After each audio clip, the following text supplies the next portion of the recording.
Pois amo ai o te le makanana,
wala leo numero tasi Samoa. 2AB le si ufofongo Samoa. Wala au mai le vaenga le maketi. Mo sau whaala wiloa e fia whaia i se tau whaamali loto. Maua le whamama avenga. Mo oe malau bisinisi. Ua so ai Samoa, Amerika Samoa, toke lau, malelalolangi atoa. Ia na la leo a mo 5 fao, fa mo iwa tasi tesi maletasi, iwa lua tesi maletasi, maletasi o fitu tesi malefa. Wala au nei loa i le telefoni. Walu whalua ono tasi fitu. Ma whaafesili mo le vaenga o whaalau wiloa. 2AB le si ufofongo Samoa. Numero tasi.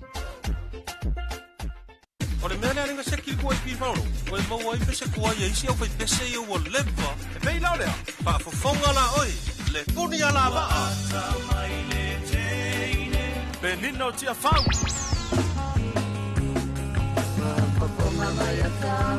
Ae whaafefea whale whatu e nari.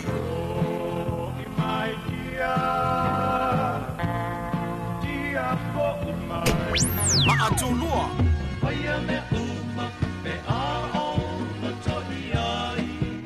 Siaki la pana. Tapu o ta trio.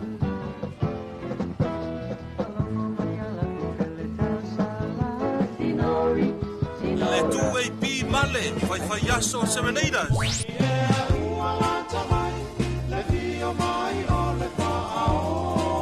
Asuao Felicia Mikaele.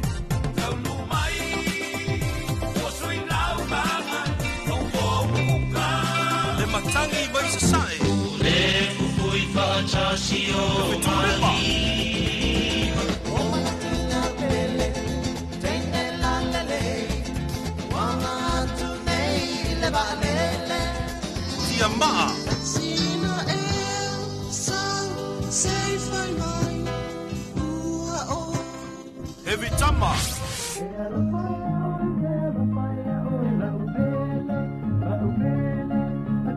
Rosa bye bye.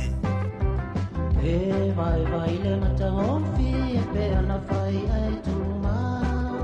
E le avia in fai mata ai via ai fa. Le rosa a il fatto tauranga. Fatima pole au mai moa.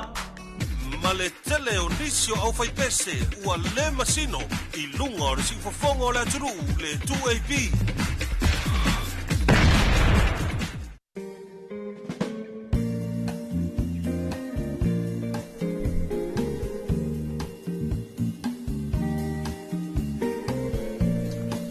Te mele wantia le tautua ma le unanga le siufofongo Samoa le 2AB o le nei ua lo suma le tasi minuti o wantia ai le valo ia i le whaafonga mai o lo tātou antunu o i le nei o fiafi ia e whaatalofa ma o whalofa atu i lo tātou antunu o ia e mei sei fo i le whaafonga mai o le lalolangi atua e le ngata i Samoa nei ia e mei sei fo i o le tātou antunu o lo mwhai o na lalamba pa au ia tunu e mamao lo mwhai ona mafuta mai e le ngata le tātou Facebook Live ai mai sei fo'i o le tātou YouTube channel ai mai sei fo'i le au unanga masania le tātou Zino app o lo mwhai ona e mahua mai ai o tātou whaasala launga i le ngata ia tātou musika sui fe filoi ia ai mai sei fo'i le nei vai tau ia mai sei le nei taimi ia i le whianga iai o le tātou wa tunuu i Samoa nei ma winga lolo wao le tau ia e pei ona masani ai ia fiafi o le nivo i vaiaso ai me sei o le nivo ia fiafi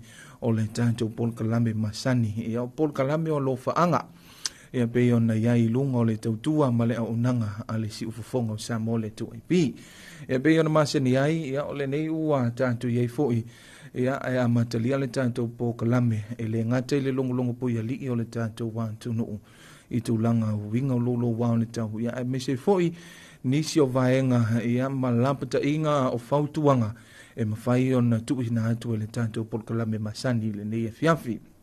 Ia le ima mau atu nei pe i o na wala au mai eise tasi o tātou paanga ia e mese o le tātou atu nuu. Ia o ila atu uma ia mese le mamalu le atu nuu o lo alalamba pa au. Ia fio ango sale moa ia o le nawa mo tusi atu le tise.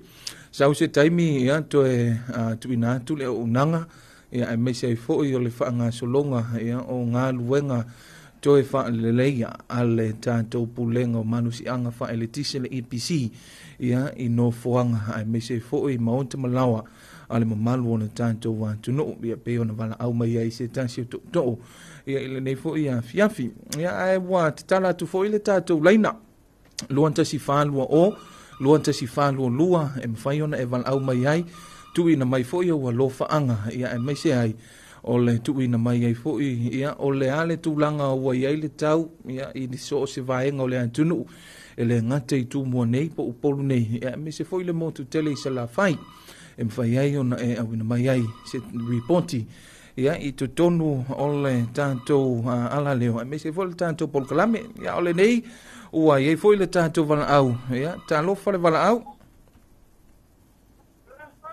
talofa Talofa, polkalame o lofa anga le siufongo Samoa. Talofa sauno mai. Ia talitonu ia aiwa sise mai be wa mau mai fo ile wala au le nei ia ai o te talitonu ia o lo mfai peo na talatu le tanto laina. Talofa le wala au.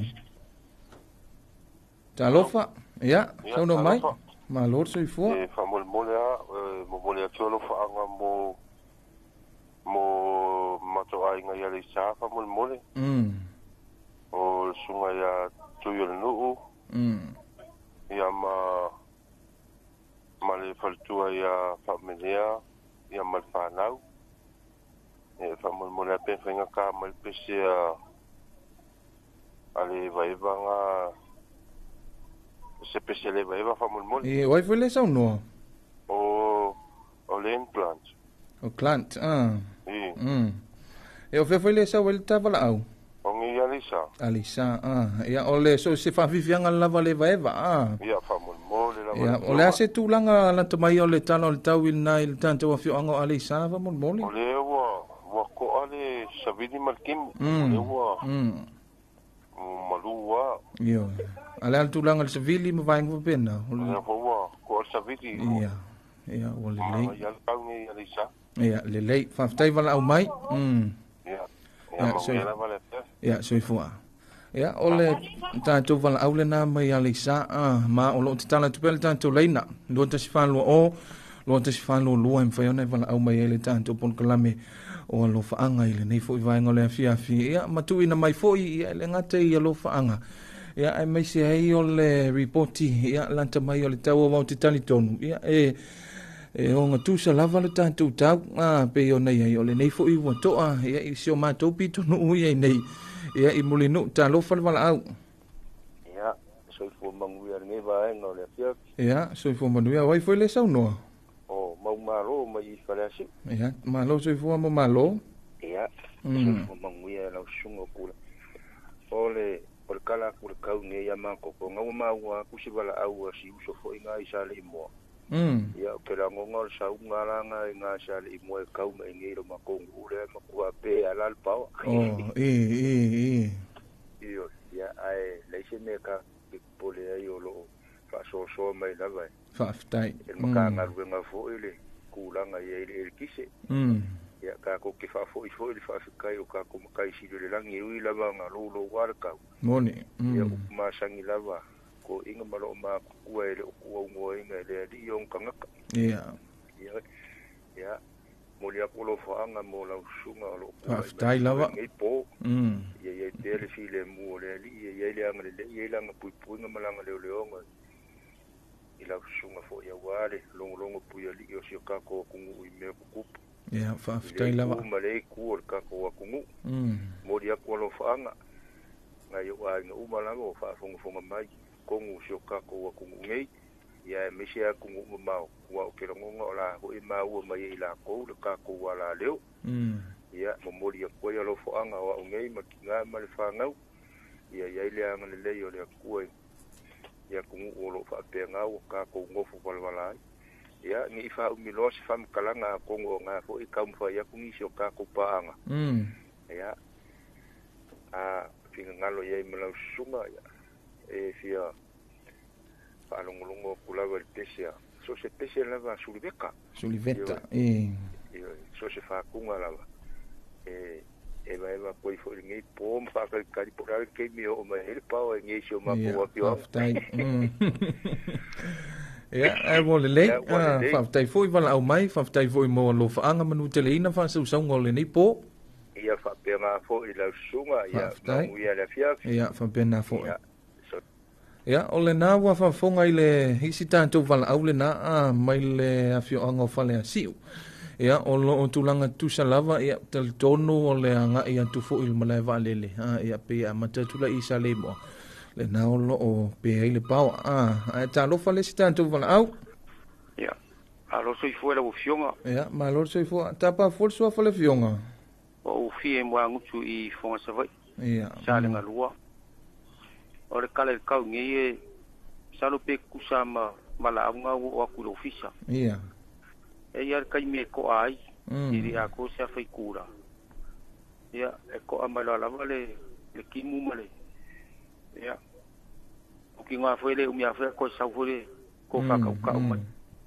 pa nga yo le ka nga makama ya la solua o mala solngi ia ia ai o kulanga foi le o ma wa ku o akuli poki isa longa mole pawa o le ola pawa ni ia alfa fi kauli le kupu maya le ngulgi nga makama ya solu ngale mo si swa vai okay fale pongun pamule i nga ukama ko i fonga sa vai ni tal tonu ai on vai ngol pawa ia wa voila le pamwe o komiki ia ape so ola le pawa wa me ngale sa fi ngai male talo fai mai pawa ia fale kong voila nga le pam ar kau le kulanga ile kau ya arngie fia alo fakele ko le ufiong lo fianga ima aftai lawa aftai balu foi pui ngale dia la umale a wia pe a o kai me manga vai aftai lawa ya kalo kwa au ya se pese fa kunga penginga kia fa ya ko si fa longa leo sko inga pakima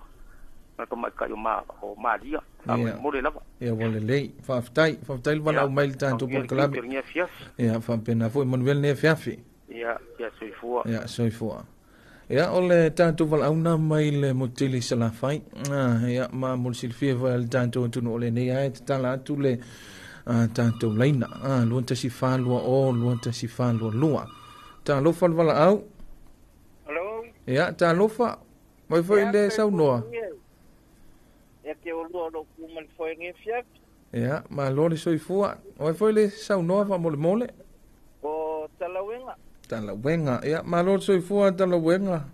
Soifua manguia, ia ke olo o malfoe, apo inga po ia kako por kalame nge fiat. Ole kala le kau nge sa paikia. Ang ko po lang ole ai nga sa moleoy makapau ma. Ia. Ia ape ko la ukinga la ule. Olo lang le kau nge ia le.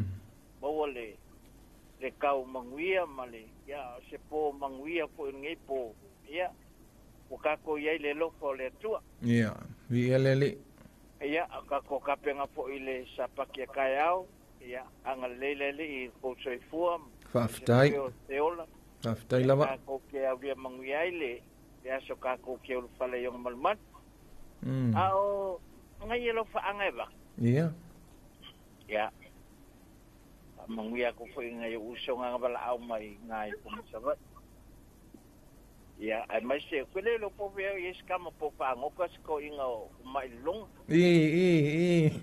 awai manga ko foi lang al kama ngofo lungal melo yele saule le fiafim mabolunga ia au fo kuanga foi e faima le ko la lo nga fale la lo ngai ke wa kayel maluluma olele anga le tau io ai fale kongol kau mas ko ingala nga lua ko ngai pa angai esel ko pi fa longo ku yai ia mangisi wa kalema wa poyola ko suaf lele aulo pa anga ia lo pa kele aku ia ke lua mal por kala menepo fa aftai lava o se pese fu ngale ele pese ngale ki fia ia ta fia tu sia se pese ai pivo kale lo le ko PCP ya le o le va venga ya o ngale PCP ya kalau wa o si la fie e la usunga ya lele ko PCP nga ye PCP ke manga o mia le pole ngai moa. Ni le tala wenga. Ai ma se foi o se fanga lo palongo mai polo mai ngai saba. Ia vi ia le li. Le. O lo fanga ngai molmoria ko. Ia ngai po mol kako palolongo le malo la kungu ai ma se foi o lo fe ngai mat program. Ia le li ngai po. Kai kene mo o vango. Ya le manu tele ina ia fa se usongo le nipo ia soifua. Ia fa soifua. Ia soifua. Ia ole tanto vala aulena ia ole pol tanto to ona mai santo pa itea. Ta lo fa le si vala au. Ta lo fa la tunga. Ia ma lo le soifua ile nei afia fita pa for so fa le fionga. O sio ngai sa fa. Sio ma lo soifua sio. Ia ma lo fo soifua. Mulia markau kuang. Ole mu nei ole wa ko mali ar ke lo kaini. Angai kimbu foi ko urva mai. Ia. Ai kau sia le lo fo le io le aso solo le kau. Le. Ia ai manga o pese foi le vaeva. Ia. Ulong ai ala wa fio mkele. Ke pu al manga. Na lo fo ko kele. Ia mangu ya di tiok. Ia le faftai wala au mai mo le nei fu ia fiafi faftai to fanso fua ia o nisi na o tanto wala au si o tanto se foi ia si tu na tu fa fianga nei ia to liu mai ia ona fa penale ona to fa solo ia ma to titana tu foi tanto leina ia to mua tu ia le fa fianga nei ia mele foi special eva mo le to lo fa ia ile tanto to ona ma futa mai le fio anga o alisa ina ua to luas ful ma 5 minute ona tale o le itu la hiva ile fa fong mai o tanto want to know eva ma le fa fi fianga le na o le aso le mativa mo le nei fo ia fia sa o fia tele ina wa eva na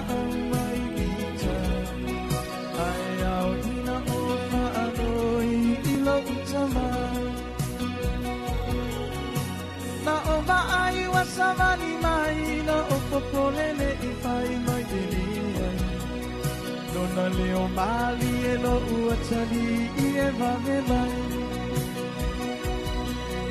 Nona ie mai tanga malele tia pe masai sae Malona ofu i ila aile ai miona sievai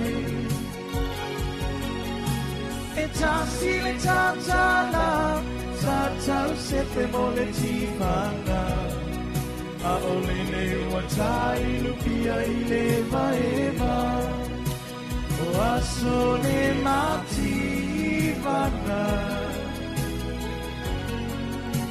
O asole mativanga Afai ai tamasali ai O asole mativana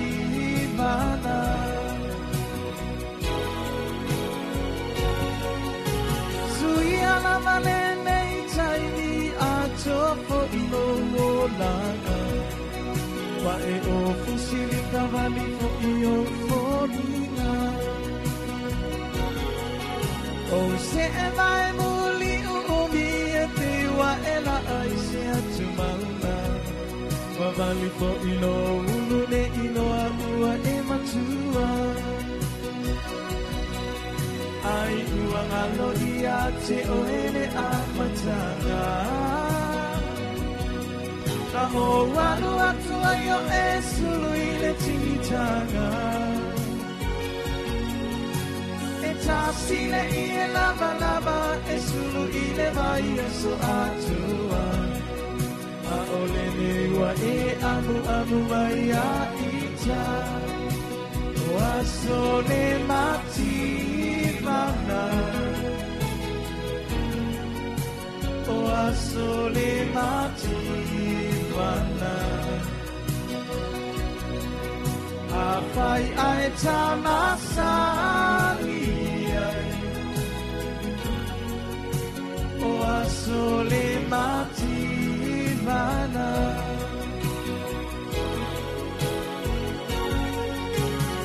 anula ia mea oe mawhai whai mea lai o mitala ai o walu fo i matatono ia e manuia tu sapei ui pea o tino pea i le mea tinga ai le umai o le alo fausi le tama o aso le mati mana o aso le mati mana afai ai tama sani o aso le mati mana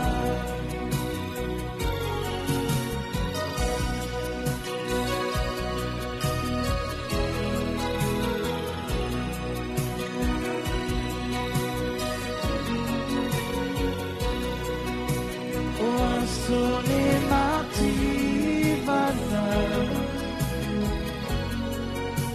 o sole mati mana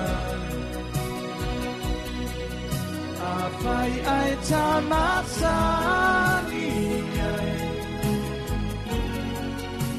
o sole mati mana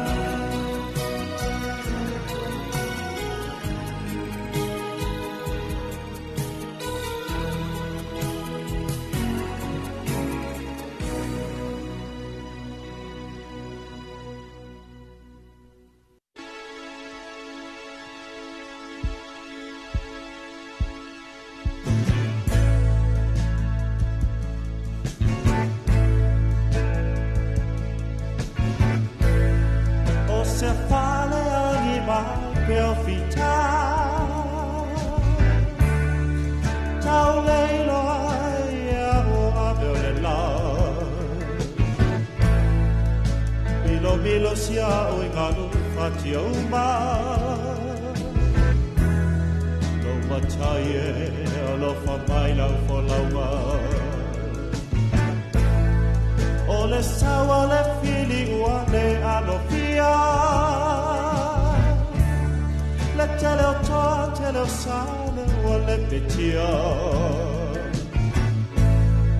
Yesu e afaio a une na e fili filia Tautai mai pea no wanganga paia Yesu e talia mai la une tatalo Aya wale faya lo loto au lo fina ngalo Mai la wa na ya la me no to ma wa la lo yo sao tu ai lo ma no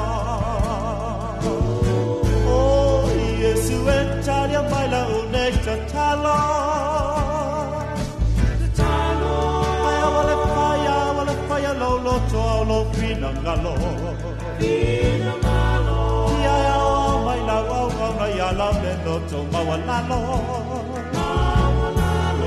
yo sao tu ai lo ma no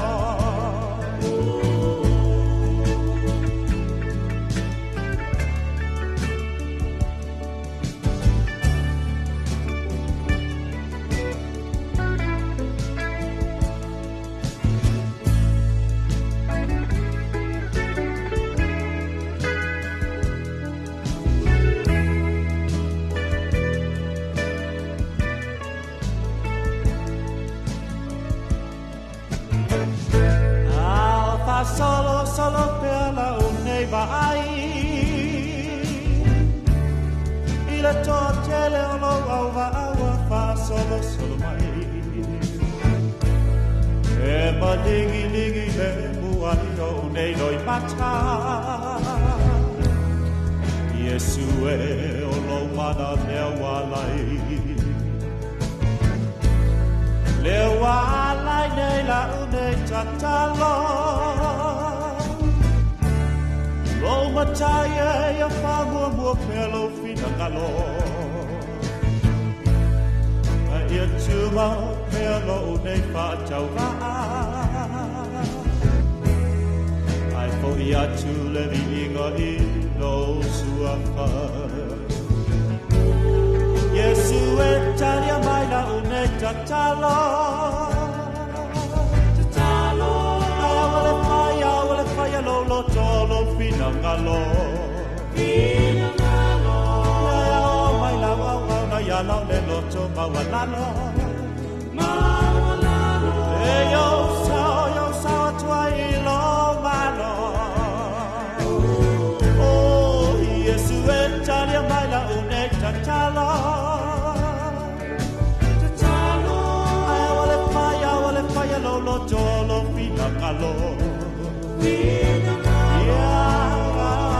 Maya te au ya lo le loto mawana lo Eina yo sa tuai lo malo Oh Yesu e talia mala une tatalo Oh I wanna fire lo loto lo fina ngalo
Say what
Talo for Lover Samoa, it's your international son, Tonya Marciano, a.k.a. Samoa. Don't touch that dial, keep it locked here on Radio 2AP, 540 AM, the sounds of Samoa.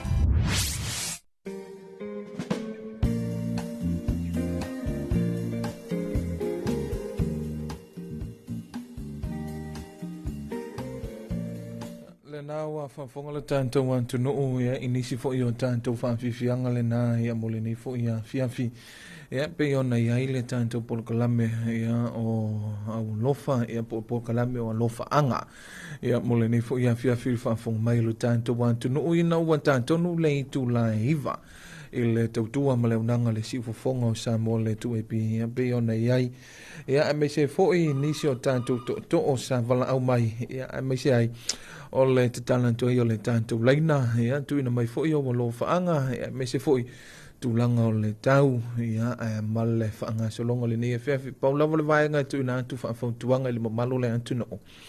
Ia, whai o le nae te fofua e te wala au mai mana tua ki i lalo lau la au, ia, o na whailea o na talano mai le tātou polokalame, ia, mo le nei fo i a whiawhi o le neiwa te talanto le tātou leina lua tasi whalua o, ma le loa tasi whanua lua i le whanfunga mai o le tātou wa atu no. Tā lofa le wala au? Tā lofa? Tā lofa? Ia, motu mai le tā wala au?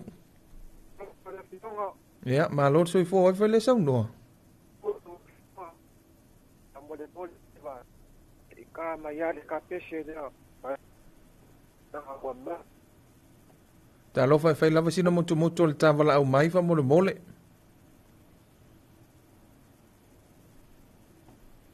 Ta lofa. Wai ule mo balu ko ia o mo o fea foi? Alisa, oi fai le sau noa. Ta lofa.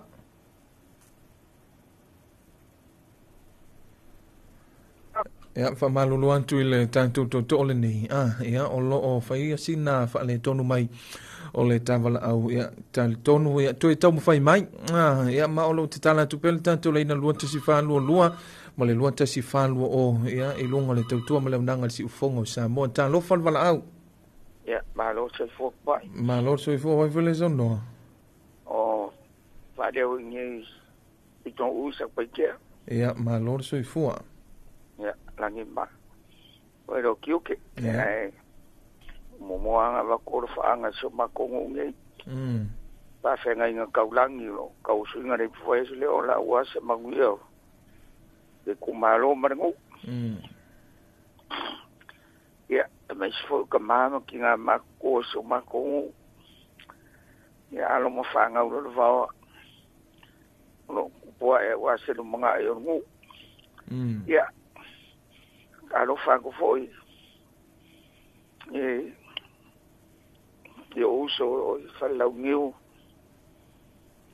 ai de monga ma ko ro ma fanga ya fa fo ya no la lo fenga me na onga ya me se fo yo o senge unungia senge ngai va yo so ma kala meri ya me fanga so singa kapaula na ko ainga munia kei lo fanga ya me se foi so ko fini ma ko salai ya tawa sa fami kamar fanga ya me se foi so ko fini lo ma ko ma fuka ke un kisa ta ele ai longe ma ko lo ma fanga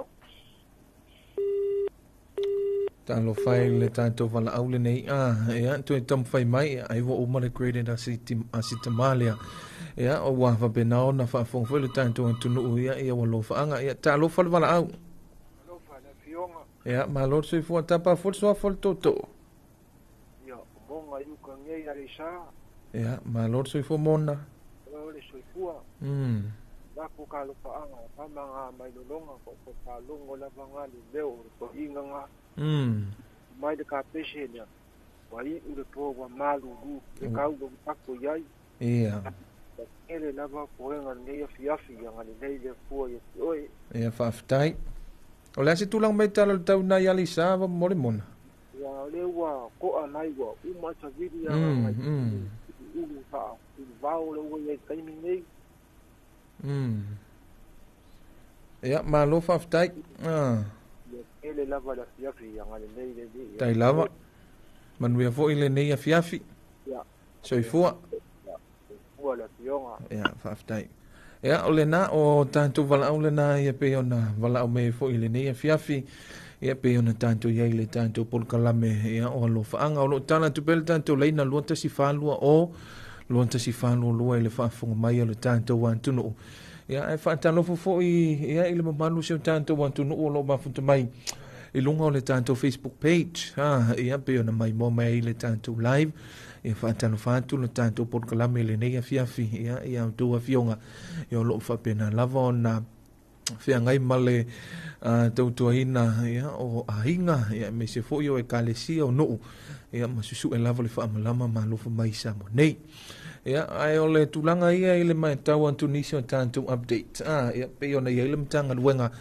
ya male pulenga le fila wa inga ilunga le lawe ele ya wa tu ina mai foi ya le lantu nganga fa afitai ya mole mamalo le antu no o sa fa pena lava ona ngalu rua fantasi ya ma longo puya li foi lo tanto wa tu no ele ngata ile tulanga ile saunga le mu ilunga awala ya me se fo yo le vaenga mole si le feo le atu no ya I awala si ma me se fo yo o wala lau papa le ma fa yo na to so ia pe to so I fo I se tat vale ya matulanga fa pena ya fa malo atu fo I fa malo I le tanto pulenga o fela wa inga ilungo le lau ele nei fo ia fia file na mo tabulunga mai ya le la to nga luenga ya o lo fa fitai fo le mamalo le atu no ai o lo o wina mai pea ia nisi o whaasi silanga mai le tanto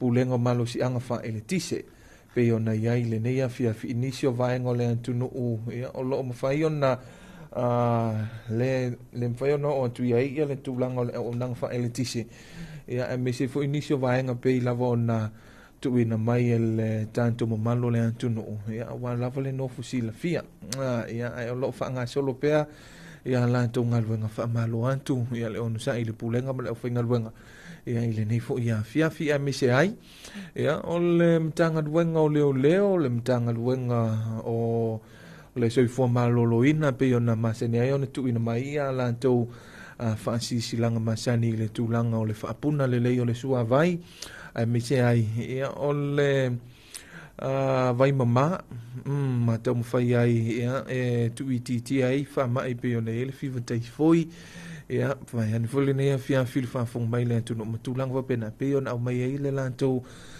faasisilaga ia ae mese foʻi o le latou faamanatu faapena foi le pulega o le suavai ia aua lava le tulaga foʻi lele o le logologo pea logologo pui alii pea o le tatou atunuu ia i tulaga aua lava le suavai mamā ia ma le toe faauauina o le auaunaga i le mamalu sio tatou atunuu ae o te talitonu ia o loo faapena lava ona saoga lemu ia me se foʻi o lenei afiafi pe ona toʻa ai ia le savili ia o matagi malolosi ia ma tulaga e pei ona iai le faagasologa o lenei afiafi ia faamalo atu tatou polokalame faatalofa atu ia i le faafoga mai foʻi lenei po ma lona mamalu mai ia malo lava le ona saʻi nisi foʻi o le mamalu le atunuu o loo feagai maganuega ia faamalo atu le tatou polokalame ia i skulati leoleo po ia e meise foʻi latou o loo sifi po ia matiute foʻi lenei afiafi faamanuia le atua i le feagai ai o le tatou atunuu i feʻau maganuega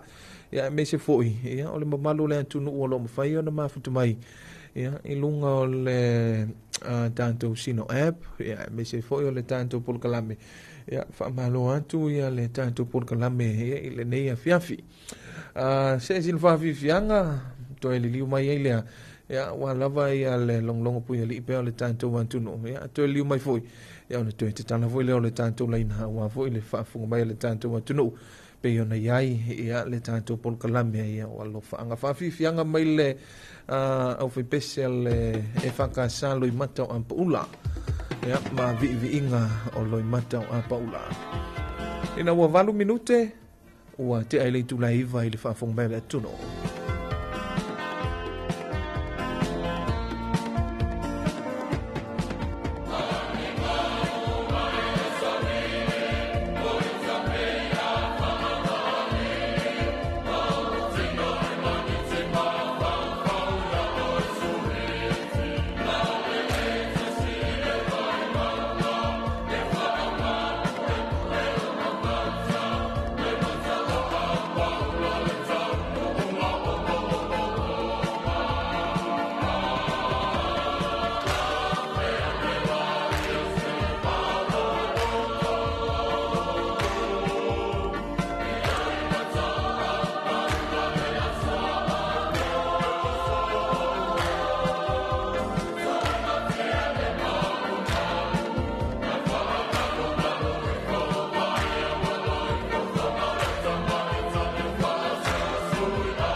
Mako uri ka pagi kuina ko fa mai ar tu e dia mo kwa eia. O mako ia I ko e lau ngal fa sa o kwa le tena tu e bere ia. I ron mene ngale moya le poetry. Remle. Au mi kile ku e pi.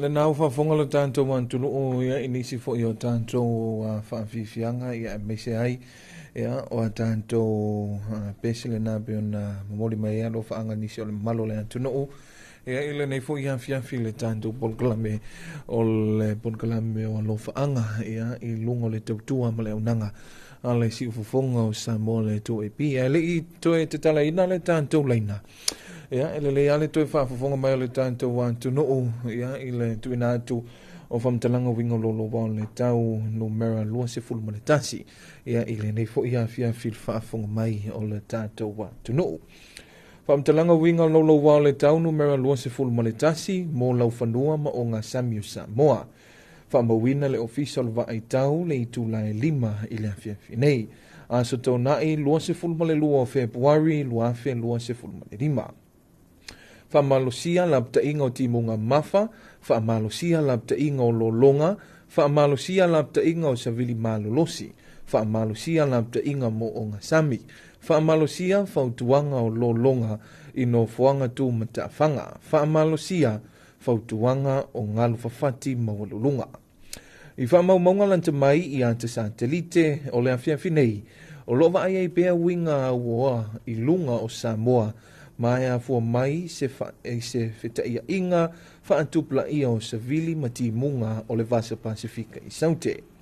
O lea, e whaawau o na awhi aile antu nuu I ti munga mamafa, whaapea nei wila mawhai titili. Whaantasi ai malolonga I waita fi uma, manofuanga awhi angofie, e au maia foi savili malolosi o le laito e lau savili mai matu I sisifo. E 5 leono 10 kilomita I le itu la, ma e whaantu mawina ai le mawanulunga o ngalu, ma auma e siri antu I le whaamita. O nei winga lolo wao le tau e ono tō mau mo le po nei. Se ia o antu I le anso anta e au, o ia tūlanga e whaamalosi ai pēa la pta inga ma whauntuanga mo Samoa atoa. A fianga e ono alia e mai, e mamawhati munga ma e malolosi savili ma whaatau I nisi o taimi. E puaoa ma se e awala I no fuanga maululunga, ma e lolo vaia no fuanga I te whaala. E iai ele solo, whaapea lo longa I vai tawhiti tele, ma no fuanga e a fianga o fie. E matua sou ma te tawhe a wale sami, ma e whawhati maululunga ngalo. E ono iai lo longa I no fuanga tu ma ta whanga maulalalo, whaapea hone ta fia. Ea, o le nau a whongalo tātou wā tunuu. Ea, I le talalanta maile nā, ea, po o whaamtalanga winga lolo wao le tau, lon no mera lua se fulu male tasi. Pei o na whafonga mai eilo tātou wā tunuu. Ea, I le nei fo I fiafi. Pei o na sila fia, ea, o loo whailo mai e le nisi o le tātou ofisa. E se tasi whalavlawe tau ta vale.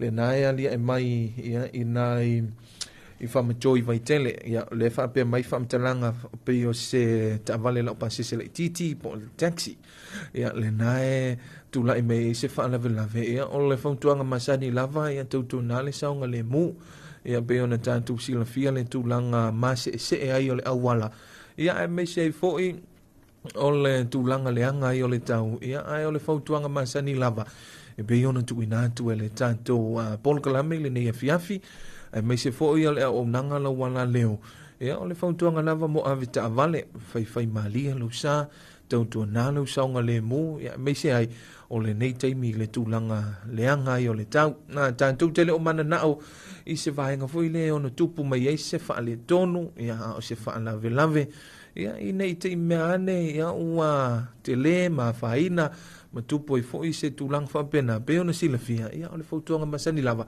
ia awa upua ia le antu noo ia ele o ia le matapia le manaia ai na o le fautuanga tuina tu awale fa fonga mai o le tanto wa tuno ai le nei wa to te tala tu le tanto laina fai foi ona vala au mai le mamalo le atu no ya me se ai ya o le tanto por kalame le nei afia fi ya o lo faanga luan te si fa lo lua luan te si fa lo o ya le numero fai ona e vala au mai ai ya le nei fo ya afia fi ya o pe ona ta o mai se ta si fo o le tanto au fa se le la o mafuta mai ya ile maleva lele ya o lo le le tau I fale olo ya o lo tu langa le mea uma ya o le nei wa ye le tanto val au ta lo fal vala au ya alofa ya ma lor so fu le fionga ta pa for so afa ola va venga I fasco ya ma lor so fu le fionga ola ya ko le ya le kau ya o vo na tau timu mo le makangi e va pena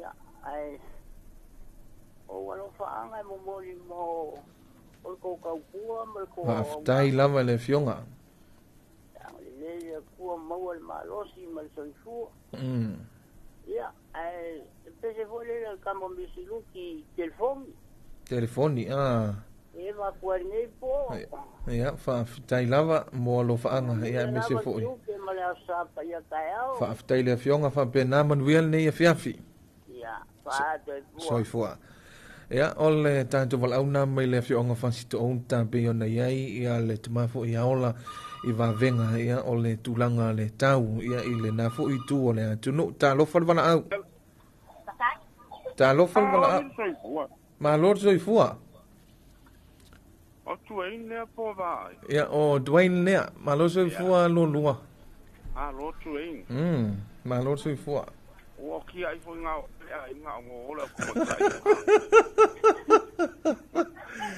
ya ole voi au a matalia le una masani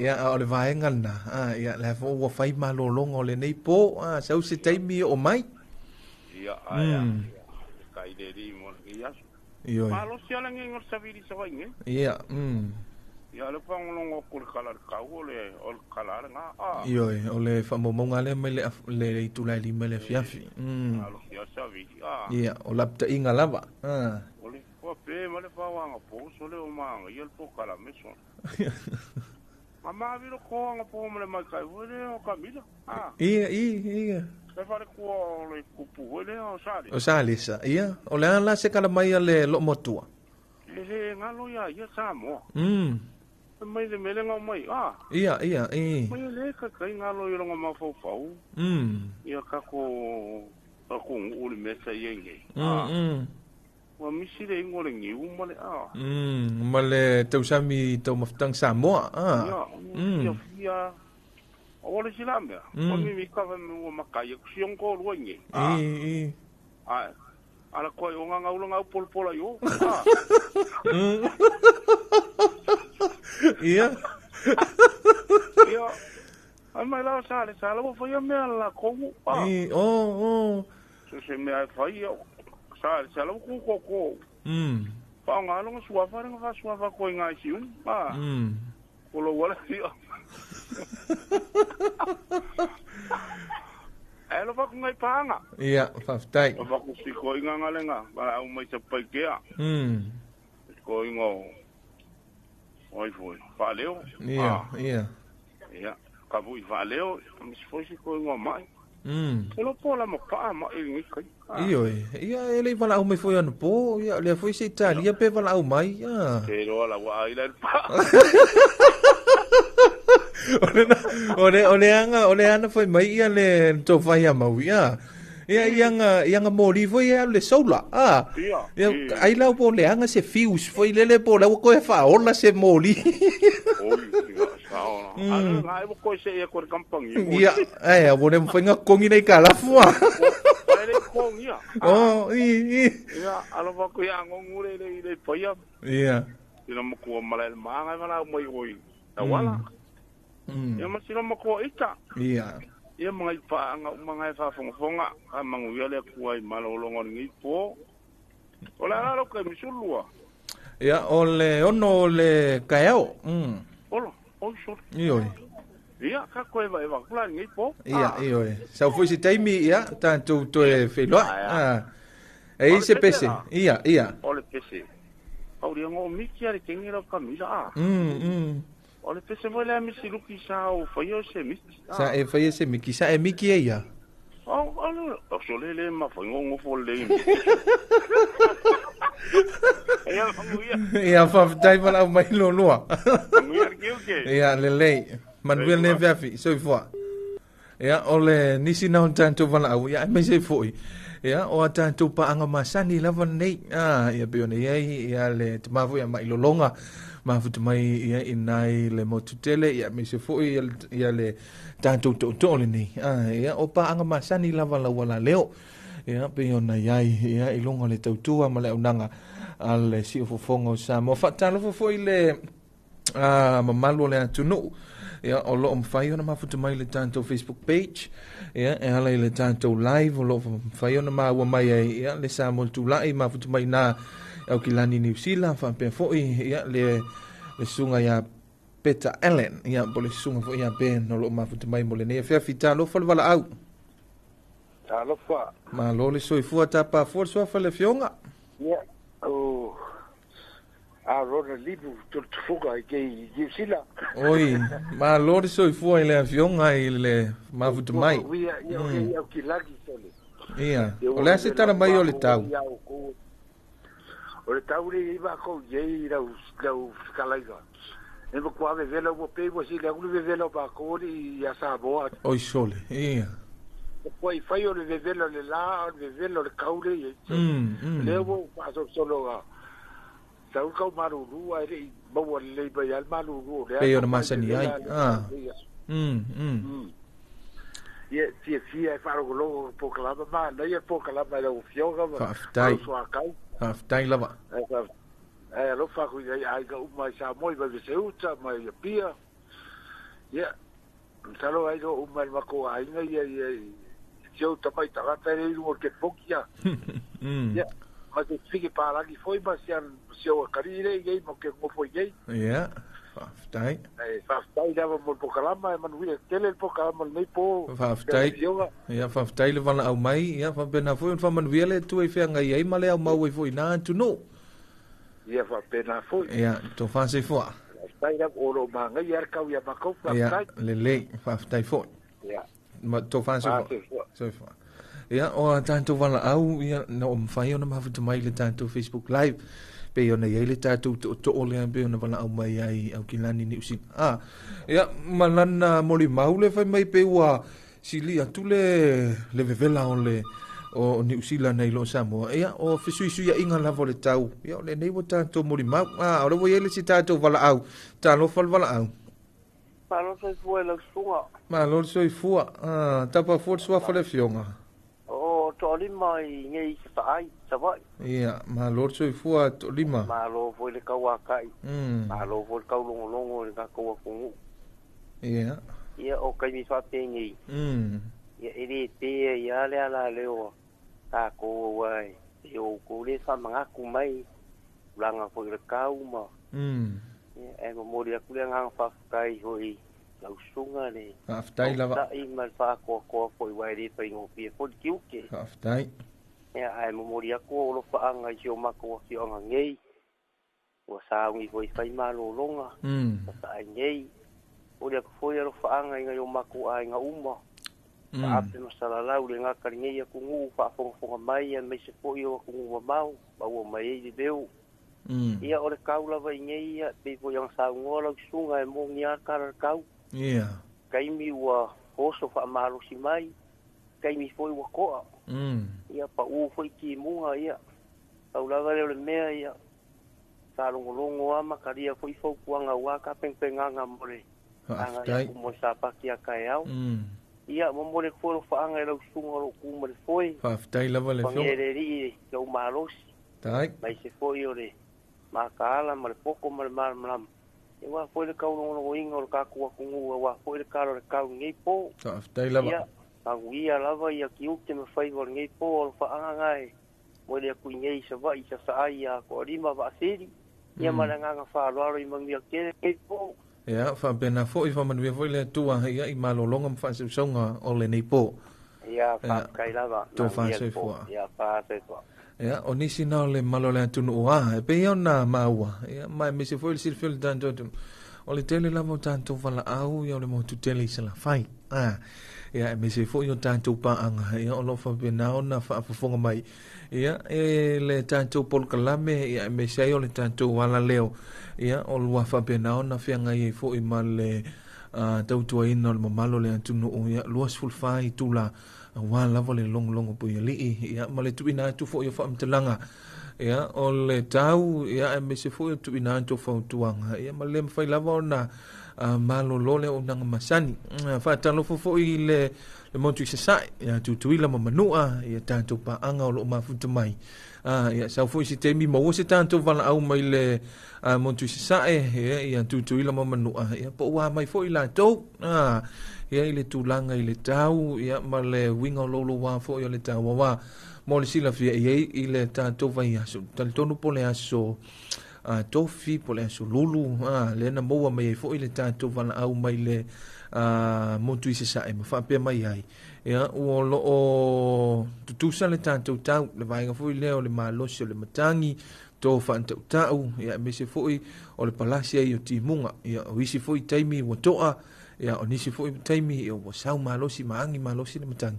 Ia, manuia fo i le tua i le whianga ia, o le tātou motu sasae, ia, malolonga o le nipo, ia, awa o tātou, leo o tāpena mo le tātou wasu sa, ia, o i lātou, ia, lai ua, whapena o na, ia i le pō le asu wharaile, ia, me se fo i, ia, le malolonga, ia, wal malama i le asu atai au, o le lanto wasu tō nai, ia, whamalo fo i le mamalo le au ta avale, ia, o lo o mafuta mai, ia, i le ilunga le awale tele, ia, i le nei fo i a fiafi, whamalo atu le tātou pon kalame, ia, pe i ona sila fia fo i le tātou atu no. Taimea le wati, le nei ua tolu, toi luas ful maleono minute o na tale o le tu la se fulu i le whaafong mai o le tātou wa tuno ia whaamalo fo ia i lātou o loo mai mo mai mafuta mai le tātou Facebook live ia mo le nei fo ia fiafi ia e meise ai i lātou o loo whiangai ia mga luenga ia maua lava le tautua ina o le atunu ue le ngata ia o le mtanga luenga o le soifo malolo ina pulenga o tine mu mawhalawlawe tupu whafosei ia e mese foi ia o le vaenga le New York ia pe ona iai ia le vaenga le na ia pol whaala pututonga na ia mo tulanga o whalawlawe whafosei ia mwhai e ona e wala au le numera iwa tasi ma le iwa fitu numera na e mwhaiona e wala awa ia pe awha pewa ia i tūlanga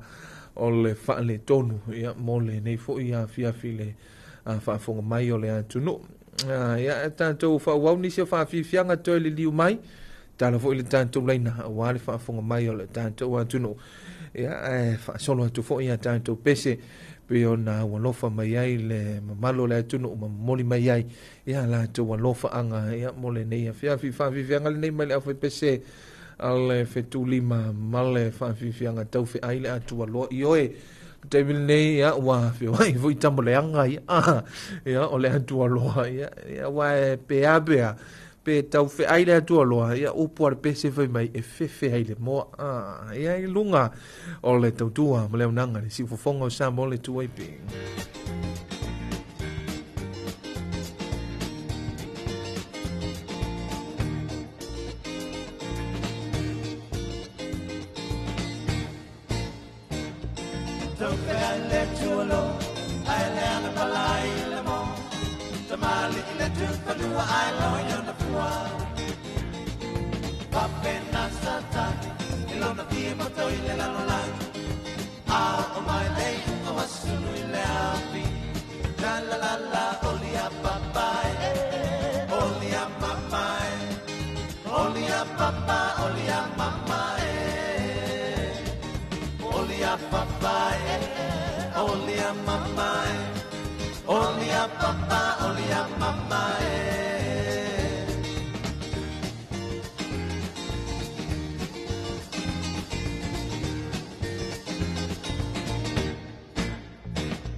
Sha la la la, olia papai, olia mamai, olia papa, olia mamai, olia papai, olia mamai, olia papa, olia mamai.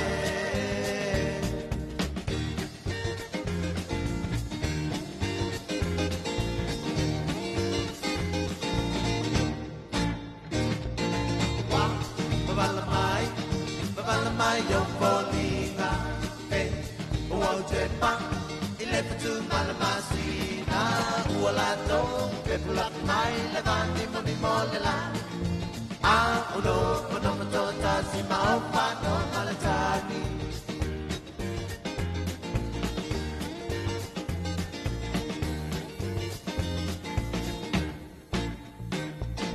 Be, oso vale, te ufumala.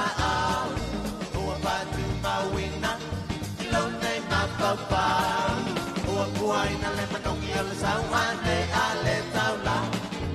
E leo le fili o sala lau tau le metia lau pamau.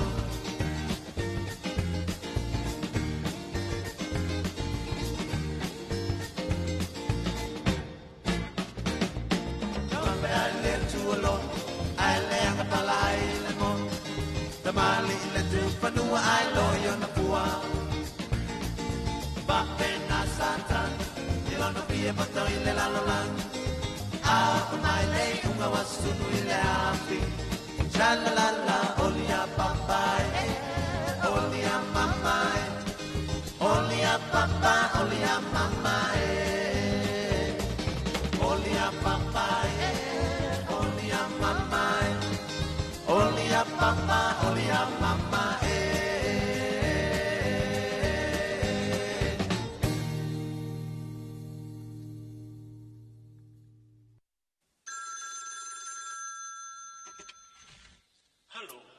Oile sang no fa mon mole hani e ha o fi lo tau ma fai sa silia pe ana ole fa na mai le ano ai ole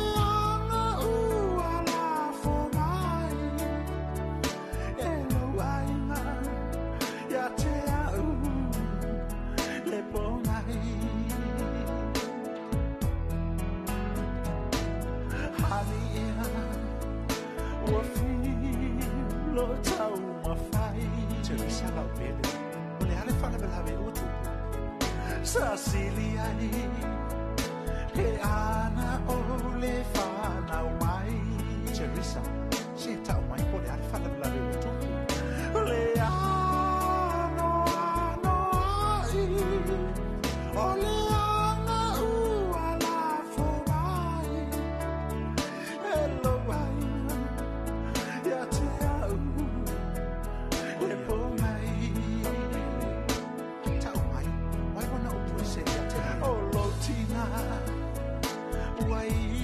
sao no amai teresa o fe ya tano tina ya te oi o amai ma o e ya te a o le a e le pongai e ai teresa e tu sa la mai le sono muli lo fa ya te a we lo u fa tu e o tu i o tina e lo ai ma ai le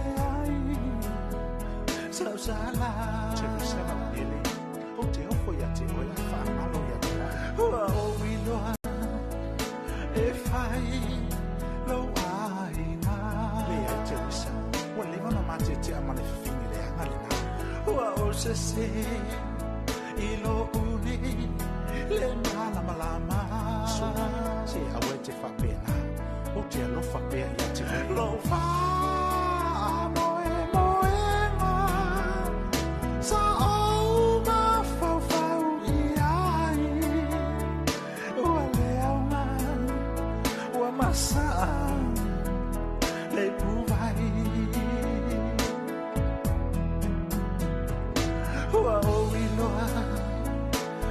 fai lo ai nga fai atu foi wa leva na pale va fine le wa o se i lo une le mala malama soma se awe te fa pena o te lo fa lo fa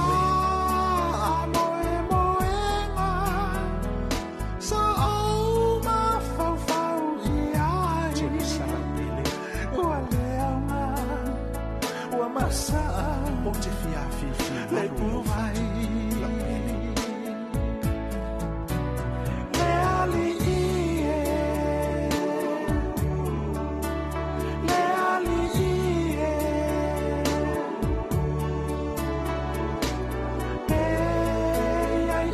se tofi mo ita le ali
Alla faccia ne poi vanno da spiaggia che siamo ora qui in stato la pazienza molto ne vanno al po'.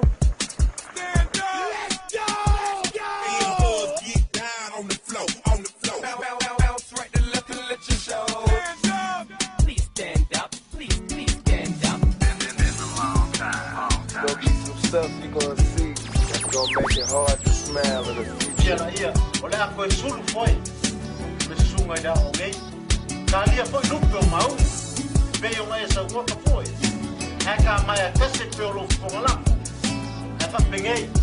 Olha a saulo mago. I know you're gonna dig this.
Foi bom, a sessão uma comunidade. Aí foi se mal bom para onde?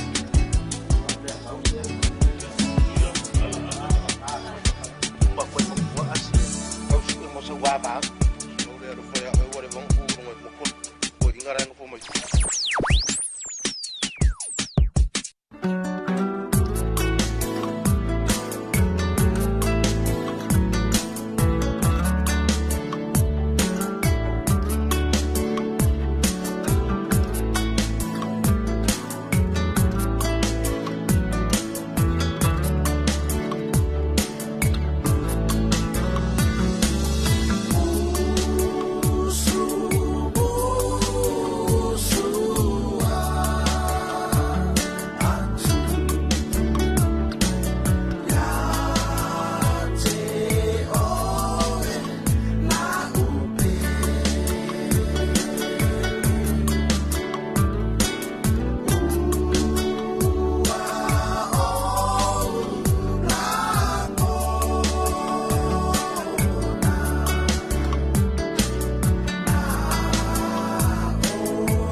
on a warm summer's evening, on a train bound for nowhere, I met up with a gambler. We were both too tired to sleep, so we took turns staring out the window at the darkness. The boredom overtook us, and he began to speak. He said, son, I made my life out of reading people's faces and knowing what the cards were by the way they held their eyes. So if you don't mind me saying, I can see you're out of aces. For a taste of your whiskey, I'll give you some advice. So I handed him my bottle, and he drank down my last swallow. Then he bummed a cigarette and asked me for a light. And the night got deathly quiet. His face lost all expression. Said, if you're gonna play the game, boy, you gotta learn to play it right. You got to know when to hold up, know when to fold up, know when to walk away, know when to run. You never count your money when you're sitting at the table. There'll be time enough for counting when the dealing's done. Now every gambler knows the secret to surviving is knowing what to throw away, knowing what to keep. 'Cause every hand's a winner and every hand's a loser, and the best you can hope for is to die in your sleep. So when he'd finished speaking, he turned back toward the window, crushed out his cigarette, and faded off to sleep. Then somewhere in the darkness, the gambler, he broke even. But in his final words I found an ace that I could keep. You got to know when to hold up, know when to fold up, know when to walk away, know when to run.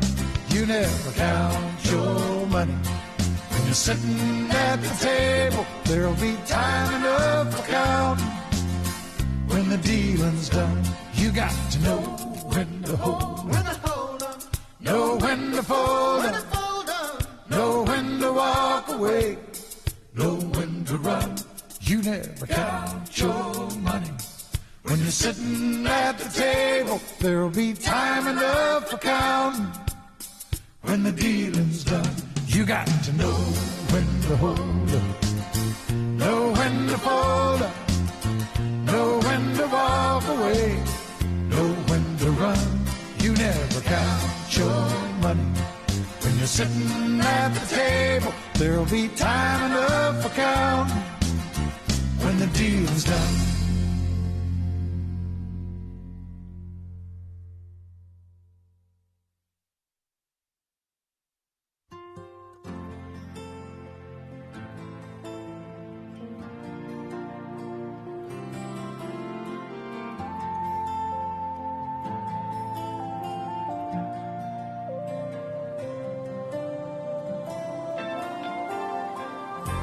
Stuck on you, got this feeling down deep in my soul that I just can't lose. Guess I'm on my way, needing a friend, and the way I feel now, I guess I'll be with you till the end. Guess I'm on my way, mighty glad you stayed.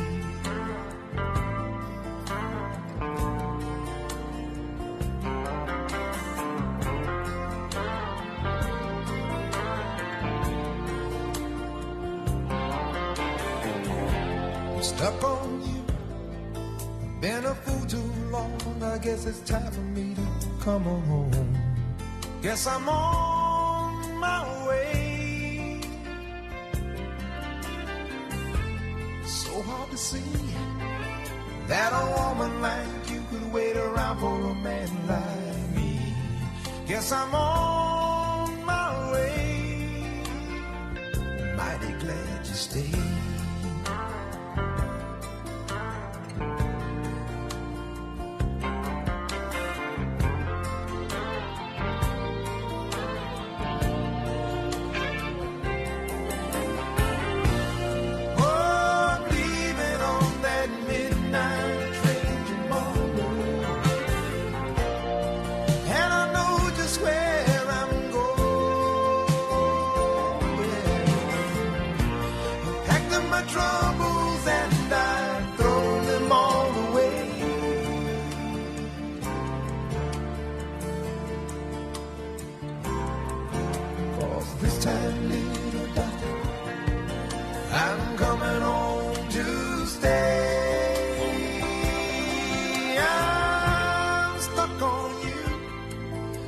this feeling down deep in my soul that I just can't lose.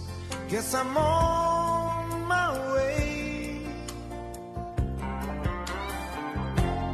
Needing a friend, and the way I feel now, I guess I'll be with you till the end.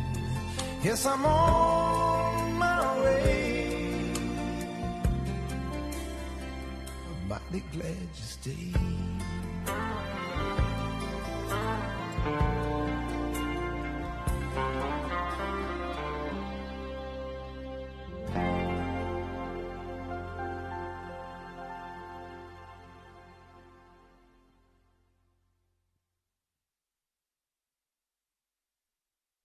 Taro farau Samoa ia o Edo Pirungi. Taro fa Samoa o New Zealand Pirungi. Wa o fa vai fa uri.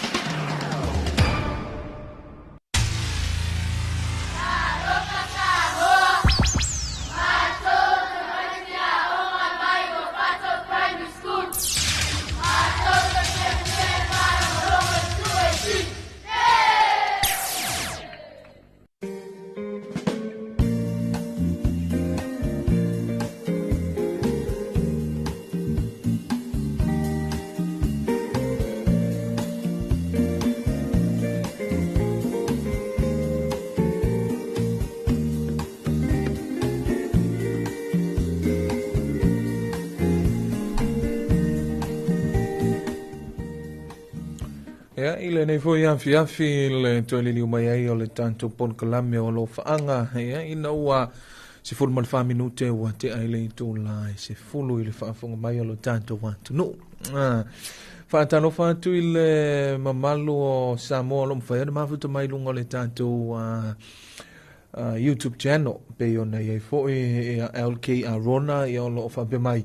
Ta lofa ia I lo fionga le tautua atu ia o lo o mwhai ana mafuta mai ia I au kilani New Zealand ia o Kiriveta Arona limu tu le tufunga ia o lo mwhai ana mafuta mai na I le tunu o New Zealand ia o leisia tanto fanta lofa mai a ruta I lawa ta lofa malo le tautua I le nei fiafi fa alongo atu I au kilani New Zealand ia fanta lofa atu ia ia ruta ia me se foi le latu ainga ia male mamalu foi o le fai ana mafuta mai ia ile tato por Kalame tala I pou o lo mafuta mai Perth Western Australia ia fa talo fatu ia tala I pou pa u ia o lo fai ana mafuta mai foi ia e tawala mai ia ile tanto por Kalame lunga le tanto YouTube channel fa tasi foi masilia le talu fa talo fatu mai le lau mua I New Zealand ma lo le tautua ma lo foi le fa malo si manaia musika ia ile inu le new ia o nisi na le mamalu le antunu ia o lo fai ana mafuta mai lunga le tanto YouTube channel ia o nisi foi ia o lo fai ana mafuta mai I lunga le tanto Facebook page fantano fantu ia le tanto por Kalame le nei fo ia fiafi mol silfia lo tanto wantu no ia ele fansi silanga loa tau no mai fo ile tanto ofisa ia awa lava le silafia le malo le tanto no ia o le fansi silanga le nei ia mai le ofisa o fa lave matu ia tutupu fa fo sei ia po le vaenga fo ile le New York ia e ona silafia lo tanto watu no ia e te tau ona silafia ia o le fa fonga mai ai ia e pei o le nei fo ia fiafi o si mai fa fonga anga le antu no ia o le te fa silanga mai le office fa lave matu ia tutupu fa fo sei le New York Fa silanga fa ala wa itele mai le ofisa mo fa lave matu ia tutupu fa fo sei tu langa lo wao le tau maona afianga o ngaunga e au fiai ele solo lo longa mai vai tafe ma le sami ino fuanga mawala lalo fa apea sa vili malolosi winga lo wao le tau mua timunga mamafa Ua whaamawina mai le tele o fuatimu le ova atu ma le selau milimita le sua timu maua i le aso o le tapulaa mo timu nga mamafa. Talu mai le aso lulu se fuluiva o Februari lua afe lua se fululima. Lua o ngā sami ma le ngā taifale. Ua whaamawina le mawalulunga o ngalu mauma i le wha tesi ma le 5 mita pe a wha atusa i le tapulaa e 3 mita mo lapata ingo o ngā sami ma ngā taifale. Tolu, Savili ma Matangi. Whaamawina le malolosi o le Savili atusa ma le 5.05 i le 1.0 kilomita i le itu la. Ma Savili tō whaatautau e o atu le malolosi i le 7.0 kilomita i le itu la i le aso lua 10 Februari lua afe lua 05. A afianga o le aso tofi lua 10 Februari lua afe lua 05 i le afo le valu i le afiafi na tatala aloa i ai le ofisa tu tutonu mo whaalawelave matu ia ona o le wha wawai pea o tūlanga o lolo wao le tau mo na afianga e whautuaina le mamalu o le atunu i vaenga nei a afianga o ele mama asolo e whautuaina le mamalu o le atunu o lo ono foia no fuanga ma ale whaapea le au whemalanga i awala ina ia whaetete mamata i tū le saunga le mui taimi uma e lapata ia foi le mamalu o lo ono foia vaenga i ono tūla i mai ai ele mama asolo ina ia whaamautu ini no fuanga talawhea ngai ma saunga le mu o le a mata i tū e le pūlenga o whela ua inga i le lau ele le LTA. Le awala tele anga i sasae a mataatu i laulii, lua tua nuu solo, eva saulua fata, se ia o atu i le mafa. Ma o le a whaititia whemala ngā inga mō le saunga le mu. E whautuaina le mamalu le atu nuu whemala ngā ina ia tuititia le so ona whioai, se ia vanga nā mafuanga tatau, ona o le tūlanga ma ale mai ele ma solo. O isi no fuanga ma ale e au fiai whangaloa, tu iala mu ia le pata, o no fuanga ma olulunga i pālisi ma moa, whaapea sa fotu i savai. Lua, a afianga o lolonga.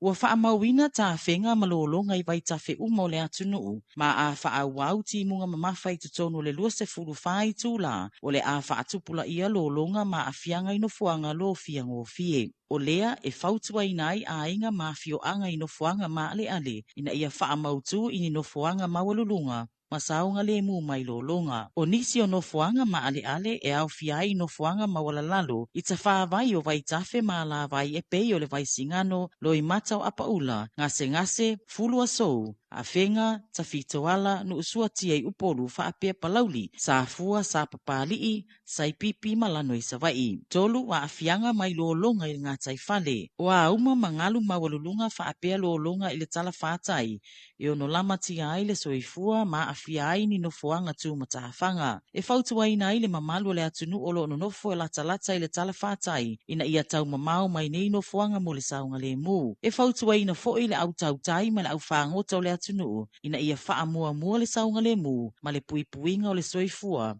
ona o le lolo wa o le tau. Wha, a afianga i le saunga le mu ma le whaaleanga ina o mea tō tino.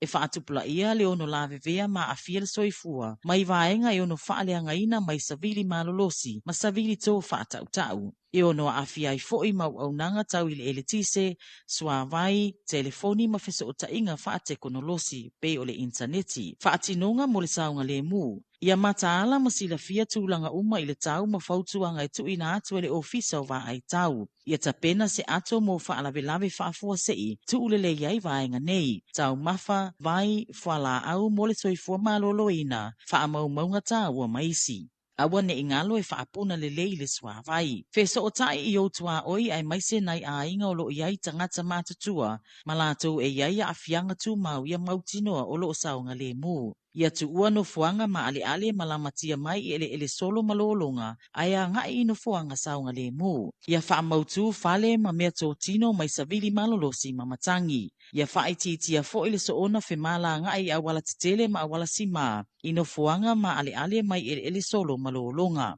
Ia tau mamau mai vai tafe, ma tāwhanga, ma no fuanga ma wala lalo le tala whātai. Whaapea foi ma waia ele tise ua whaalea ngaina. Ia ripoti vave waia ele tise ua whaalea ngaina ile pūlenga o malosianga wha ele tise. Ia ripoti vave waia ele tise ua whaalea ngaina ile pūlenga o malosianga wha ele tise. Mo nisi whaamatalanga whaafiso o taimai le ofisa tu tutono whaalawelawe matuia, ile iwa fitu, ma le tolu lua fitu li maiva po le iwa tasitasi. Fo'i. Pe whaafiso o tai mai fo'i le ofisa e whaafoina whaalawelawe matuia i le meli dmosamoa@gmail.com. Whaafitai tele mo la o tau langulango sua, whaamole mole tautua nā le saunga le mui taimi uma, ma le whaaloalo tele sainia e le ala i Salanoa Francis Brown Reubena, komiti whaafoe mo whaalawelawe whaafuasei, ofisa tu tutonu whaalawelawe matuia. Public notice from the National Emergency Operations Center.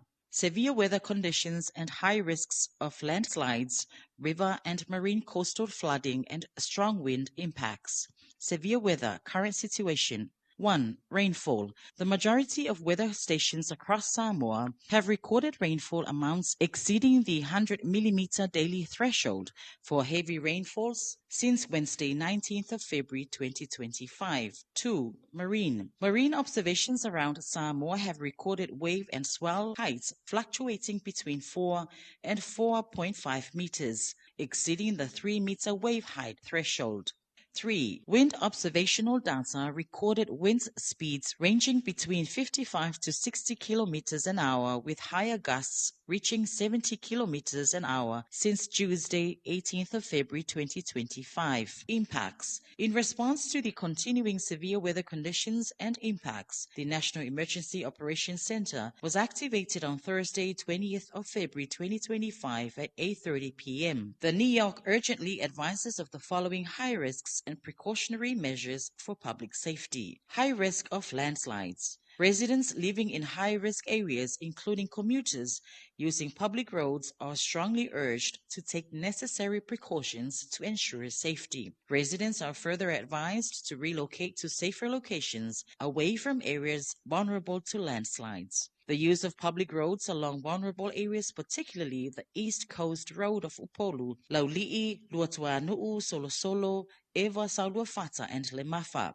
will be closely monitored by the Land Transport Authority. Road restrictions will be enforced for the safety of the traveling public. Members of the public are strongly advised to avoid unnecessary travel. Other vulnerable areas include Whangalua, Tuilamua Leipata, Palisi, Moamoa, and Safotu Sawai'i. 2. High risk of flooding. All river systems across Samoa have exceeded their thresholds for flood warnings. If heavy rains persist within the next 24 hours, communities around the high-risk areas are advised to relocate to safer locations. High-risk areas include ford crossings and flood-prone areas along Waisingano, Loimatau Apaula, Ngase, Fuluasou, Afenga, Tafitoala, Nuusuatia, Balauli, Safua, Sapapali'i, Saipipi, and Lango River or channel systems. 3. High risk of marine coastal flooding. Large waves and marine coastal flooding pose a significant threat to low-lying areas and beaches, increasing the risk of casualties and coastal inundation. Communities in low-lying coastal areas are advised to be vigilant and take extra precautions to ensure safety. 4. High risk of injury and danger to life from flying debris, as well as structural and property damage from strong winds and gusts. Power and utility outages, including water and mobile networks, are also highly likely to be interrupted. Safety measures. Keep updated with weather forecasts from the Samoa Met Office. Prepare an emergency kit with essential supplies including food, water, medications, and important documents. Don't forget to boil drinking water. Check on your neighbors, especially the elderly and those with special needs, to ensure they are safe and prepared. Relocate to safer locations away from highly vulnerable areas to landslides, river flooding, marine and coastal flooding. Secure homes and properties from strong winds impacts. Restrict movement and use of public roads and fords located in areas highly vulnerable to landslides and flooding. Stay away from flooded rivers, beaches, and low-lying coastal areas, as well as damaged electricity lines. Report damaged electricity lines immediately to EPC. For assistance and support, please call NEOC on 997 or 32759 or 911, or contact us using our DMO Facebook page and email dmosamoa@gmail.com. Thank you for your cooperation. Please stay safe and remain vigilant. Malifa'alu Alutili, signed by Leala Isalanoa Francis Brown Reubena, Chair Disaster Advisory Committee, National Emergency Operation Controller.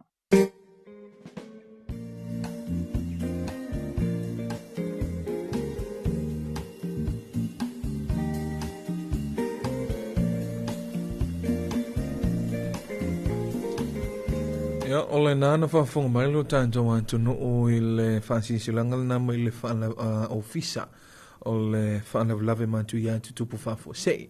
Pe ona iei fo ile lantou whaasisilanga ia e meise ai ia o le lantou whaasilalonga na awan lava le silafia le mamalo le atu no ia o nisi o tūlanga e te tau o na tāpena ia e meise fo i o le lantou whaamanatu ia i tūlanga ua iai ia le tūlanga lolo wao le tau ia e meise ai fo i o le ni taimi whaamaloa toi fo i ia i le ofisa ia e meise fo i o le komiti whaafoe ia ale tātou New York ia po le ofisa o whaalavelawe mantu ia tutupu whaafosei i le lantou fo i pito la au ia e meise ai o le mamalu fo i o le pulenga ma le au whainga nuenga ia o lo whapena o na wina mai fo i le lantou o nanga ia wa fo i le saunga le mua le tunu ia me se ai ia o le fionga ia le ala i sala noa Francis Brown Real Pena ia o whapena fo i ma le lantou vaenga ia o lo mafuta mai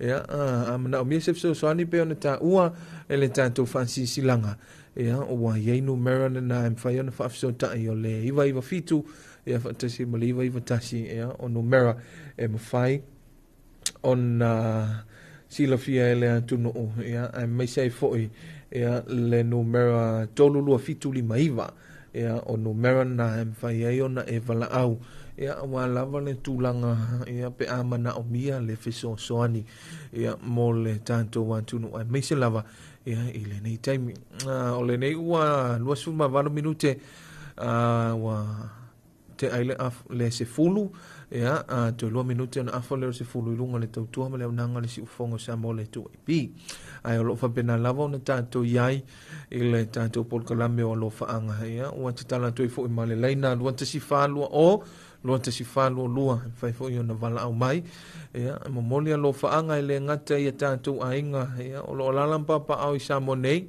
ai mi si fo ia ila to ia lo mafuta mai lunga le tantu Facebook live ma le tantu YouTube channel ia wa fai fo yo na tantu fatasi fantano fantu ia mi si fo inisio le mamalo le atu no ia o fea le vaenga o ke lope o lo o tape solo ia fantano fantu ia ma ua mai ai fatalo fatu o le nei mo silo fia nei o tanto ainga ia o lo alalam papa o ia tunu e mamau ia o lo o to ale le tau pe yo na silo fia ia ile nei fo i vaenga o le fia ia pe afua ia ile fa fo anto le tanto ofisa fa salalau ia po le tanto pontu fa salalau nei ia o lo o to ale tau ia mi se fo ia male savili ia ma tulanga fa pena pe yo nei ia ai o fa aftai fo ile tua e wi lava sa fe ngai le tu no ia i tulanga lo wa le tau ma va fa pena ai vi ia fa aftai le tua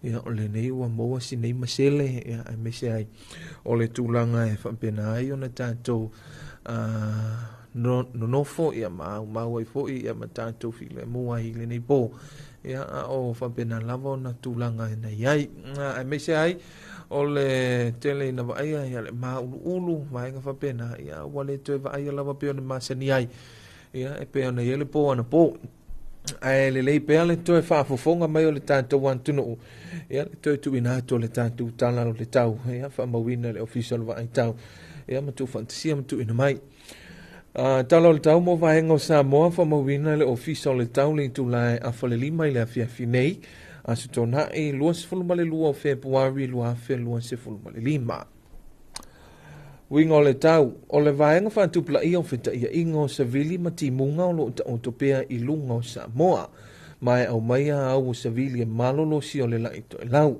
sa vili mai matu i sisifo timunga fa apea wila ma fai titili e a fiai le atu no Labta ingo ti munga mamafo lo fa malusia pea mo lo fanua uma o Samoa. Labta ingo lo longa lo fa malusia pea mo vaitafe uma manofo anga e afiang o fie o Samoa. Labta ingo se vili malolosi o lo fa malusia pea mo lo fanua uma o Samoa. Fautuanga o lo longa i no fuanga tu matafanga o lo fa malusia pea mo Samoa atoa. Mo upolu.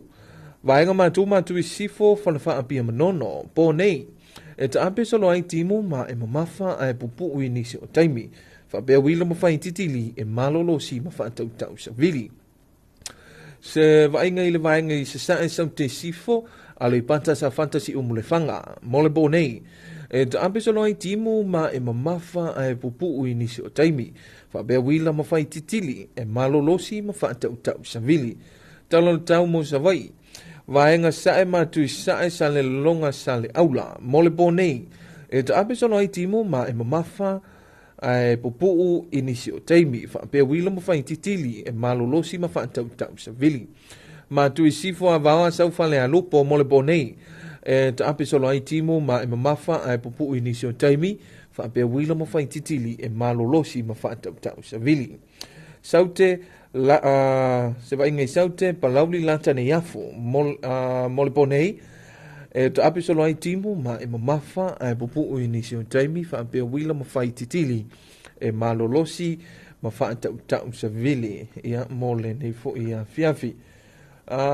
Talalu tau mo ngā te whaleo Samoa whamawina le itulai a whale lima le a fiafi nei a suto na i lua se fulu male lua o Februari lua fe lua se fulu male lima se ia ulia le vai luanga o le po o le nei a suto na i winga o le tau o sa vili malolosi o le la ito e lau sa vili mai mātui si sifo o loo a fia i pea ngā te whale ma o ngā sami o Samoa Labata inga mo o ngā sami o loo whaamarusia pea mo o ngā sami uma o Samoa. Whautuanga mo ngalu e whawhati mawalulunga o loo whaamarusia pea mo o ngā sami uma o Samoa. Wa ainga ngā te whale mātū mo le pōnei. E angile la ito e lau sa vili ma i mātū i sisifo e 5 ma le 5 i le 10 kilomita i le itu la. E pua oa ma whaantau sa vili i timunga. E whaantupla ia ngalu mauma e wha i le wha tesi ma le 5 mita le mawalulunga. Wa inga ngā te whale saute mo le pōnei e angile la ito e lau sa vili ma i mātū i sisifo e 5 ma le 5 i le 10 kilomita i le itu la. E pua oa ma whaantau sa vili i timunga e whaatupla ia ngalu mauma i le wha tesi ma le 5 mita le mawalulunga.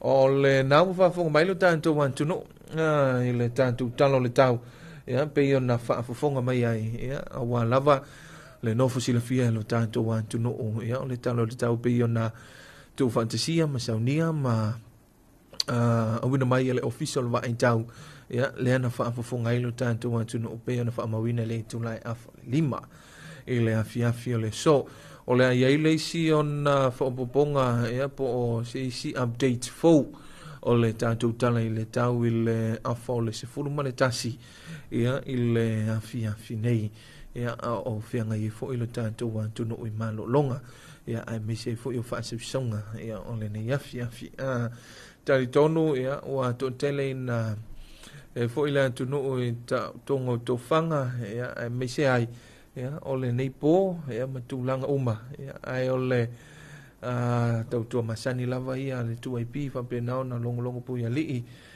le mamalu whaafonga mai le atunu mese ai o le whaasusolo tua i o tātou whaafifianga ma musika sui whewhiloi o le nei vaenga o le fiafi o le nei wato lua 5 minute o na tale o le itula 10 tasi leo sin whaafifianga to leo maelea pe mai afo ia tātou whaafifianga bule nei po le whai pesa le toto ma le Africa i le nei afiafi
to me as if to say, hurry boy, it's waiting there for you. Gonna take a lot to drag me away from you. There's nothing that 100 men or more could ever do. I guess the rain's down in Africa. Gonna take some time to do the things we never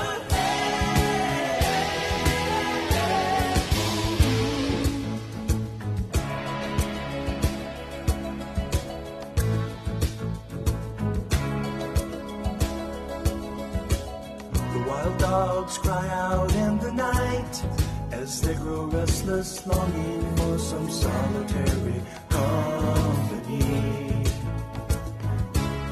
I know that I must do what's right, sure as Kilimanjaro rises like Olympus above the Serengeti. I seek to cure what's deep inside, frightened of this thing that I've become. Gonna take a lot to drag me away from you. There's nothing that 100 men or more could ever do. I guess the rain's down in Africa. We're gonna take some time to do the things we never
wine, you make me feel so fine. You keep me rocking all of the time.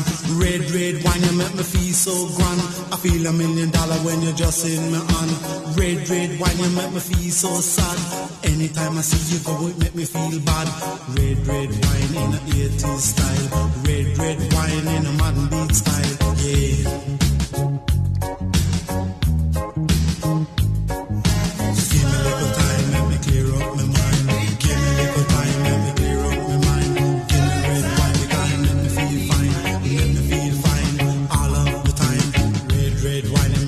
So fine, monkey back and music on a sweet hip line. The line broke, the monkey get choked. Bun bad ganja pan and make a rubber bow. Red wine, I'm gonna hold on to you, cause I know you love truth. Red wine, I'm gonna love it till I die, and that's no lie. Red wine can't get you on my mind. Wherever you may be, I'll surely find. Make no fuss, just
Salumila,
freedom, but you can't seem to make up your mind. I think you better close it and let me guide you to the purple rain.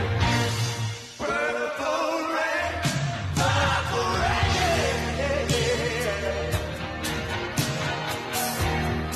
Purple rain, purple rain. You know what I'm saying about up here? Come on, raise your hand. Purple rain, purple rain.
Fa'asilasilanga fa'alawa itele mai le ofisa mo fa'alave-lave matuia tutupu fa'afuasei.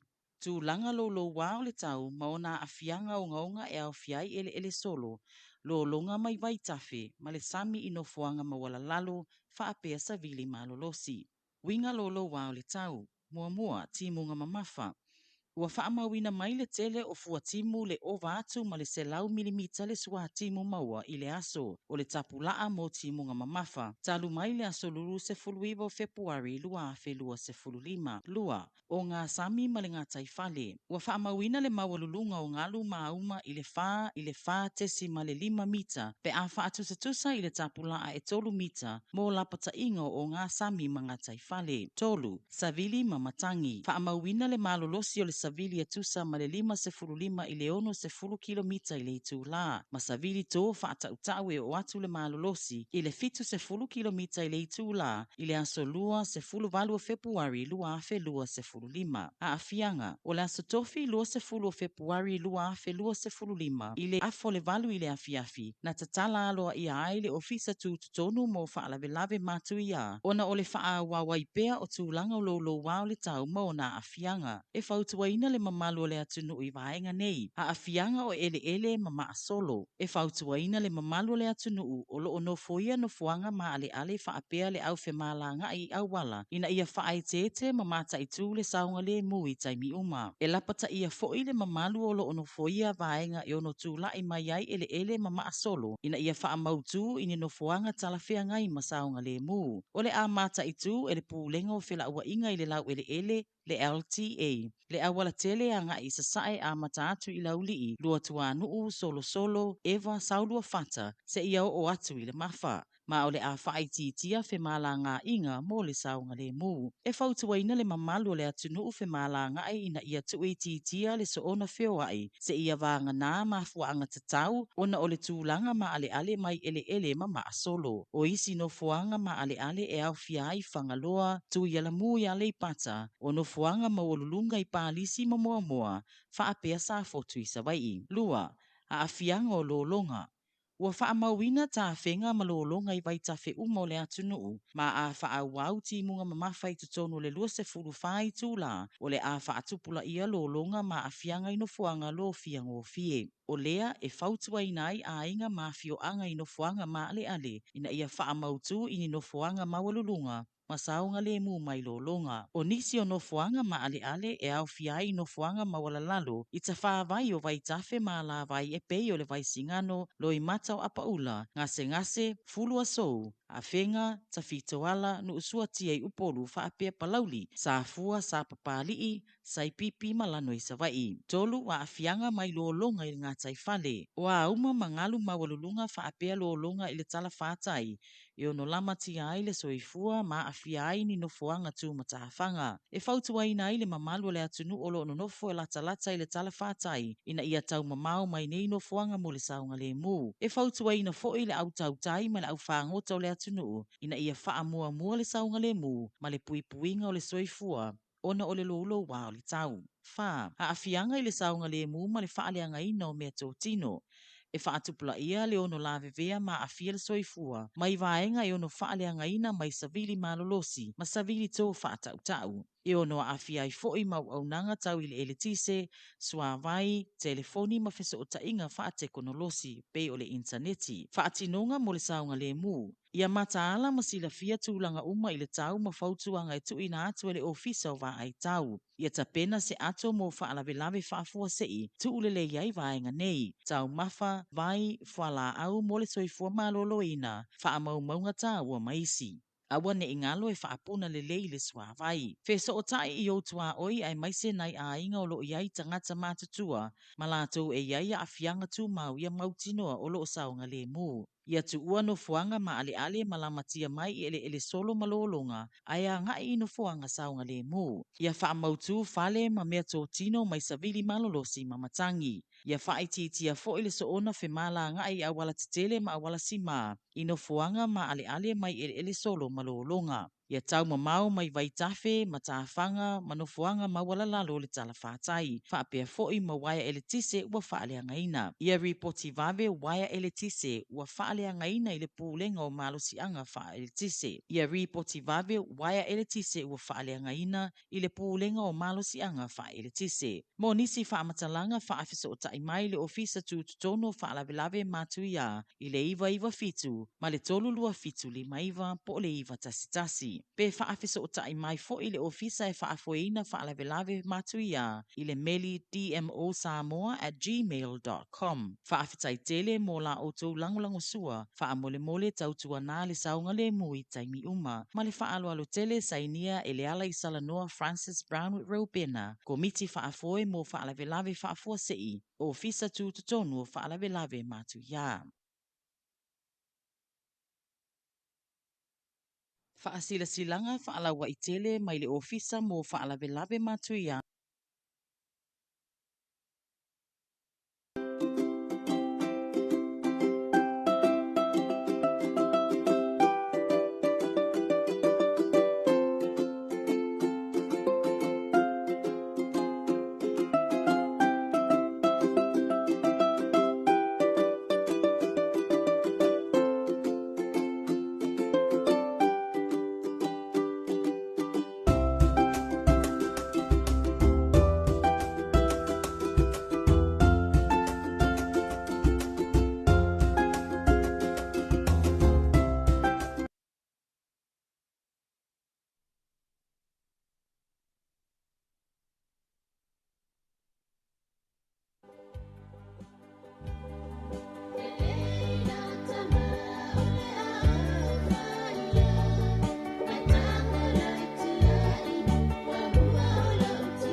Faasilasilanga faalawa itele mai le ofisa mo faalave-lave matuia tutupu faafuasei. Tūlanga lo wao le tau maona afianga ungaunga e au fiai ele solo. Lo longa mai vai tafe ma le sami inofoanga mawala lalo faapea savili malolosi. Winga lo wao le tau mua timunga mamafa.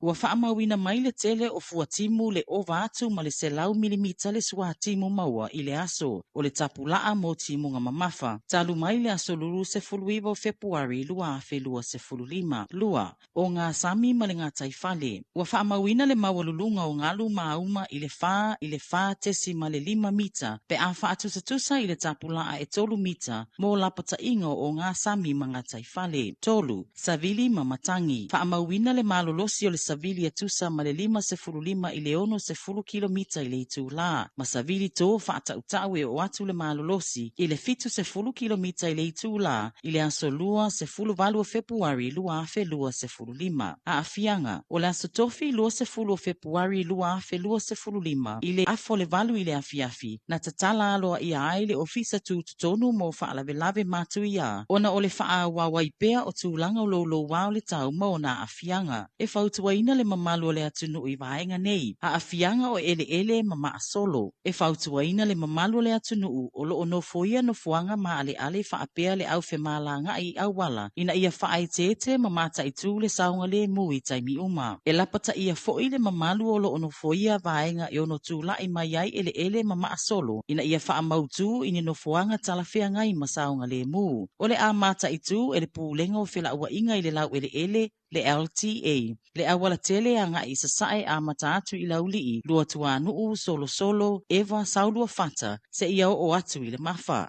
Ma o le a whaititia whemala ngā inga mō le saunga le mu. E whautuaina le mamalu o le atunu whemala ngā ina ia tuititia le soona whioai, se ia vanga nā mafuanga tatau, ona o le tūlanga ma ale mai ele mama solo. O isi no fuanga ma ale e au fiai whangaloa, tu ia la mu ia le pata, o no fuanga ma olulunga i pālisi moa, whaapea sa fotu i sawai. Lua, a afianga o lo longa. Ua whaamawina tā whenga malolonga i vai tawhe umo le atunu, ma a whaawau timunga mamawhai tutonu le 2.5 tūla, o le a whaatupula ia lolonga ma a whianga ino fuanga lo fiango fie. O lea e whautua inai a inga ma fioanga ino fuanga ma ale, ina ia whaamautu ini no fuanga mawalulunga, masaunga le mu mai lolonga. O nisi o no fuanga ma ale e au fiai no fuanga mawala lalo, i ta whaavai o vai tafe ma la vai e pei o le vai singano, lo i matau apaula, ngase, fulua sou, a whenga, ta fitoala, nu usua tia i upolu whaapea palauli, sa fua, sa papalii, sa pipi malano i savai. Tolu wa afianga mai lolonga i ngā taifale. O a uma mangalu mawalulunga whaapea lolonga i le tala whātai, e ono lama tia ai le soifua ma afiai ni no fuanga tu matahafanga. E whautua ina i le mamalu le atunu olo ono nofo e lata i le tala whātai, ina ia tau mamau mai nei no fuanga mo le saunga le mu. E whautua ina fo i le au tautai ma le au whangota o le atunu, ina ia wha mua le saunga le mu, ma le puipuinga o le soifua, ona o le lolo wao le tau. Wha, a afianga i le saunga le mu ma le whaaleanga ina o mea tōtino.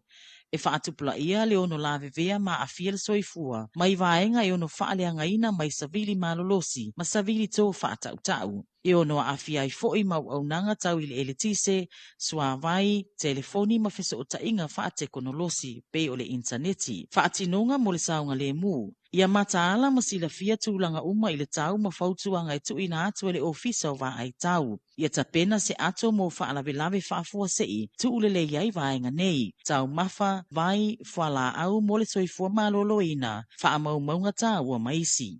Awa ne ingalo e whaapuna le le swa vai. Feso o tai i o tua oi ai maise nai a inga o lo iai tangata matutua, malato e iai a afianga tu mau ia mautinoa o lo saunga le mu. Ia tu ua no fuanga ma ale malamatia mai i ele solo malolonga, aya ngai no fuanga saunga le mu. Ia whaamautu fale ma mea tōtino mai savili malolosi mamatangi. Ia whaititia fo ile so ona whemala ngai awala tetele ma awala sima, ino fuanga ma ale mai ele solo malolonga. Ia tau mamau mai vai tafe, matawhanga, manufuanga mawala lalo le tala whātai. Whaapea foi ma waia ele tise ua whaalea ngaina. Ia ripoti vave waia ele tise ua whaalea ngaina ile pūlenga o malosianga wha ele tise. Ia ripoti vave waia ele tise ua whaalea ngaina ile pūlenga o malosianga wha ele tise. Mo nisi whaamatalanga whaafisa o taimai le ofisa tu tutono whaalavelave matuia ile iwa fitu, ma le tolu lua fitu li maiva po le iwa tasitasi.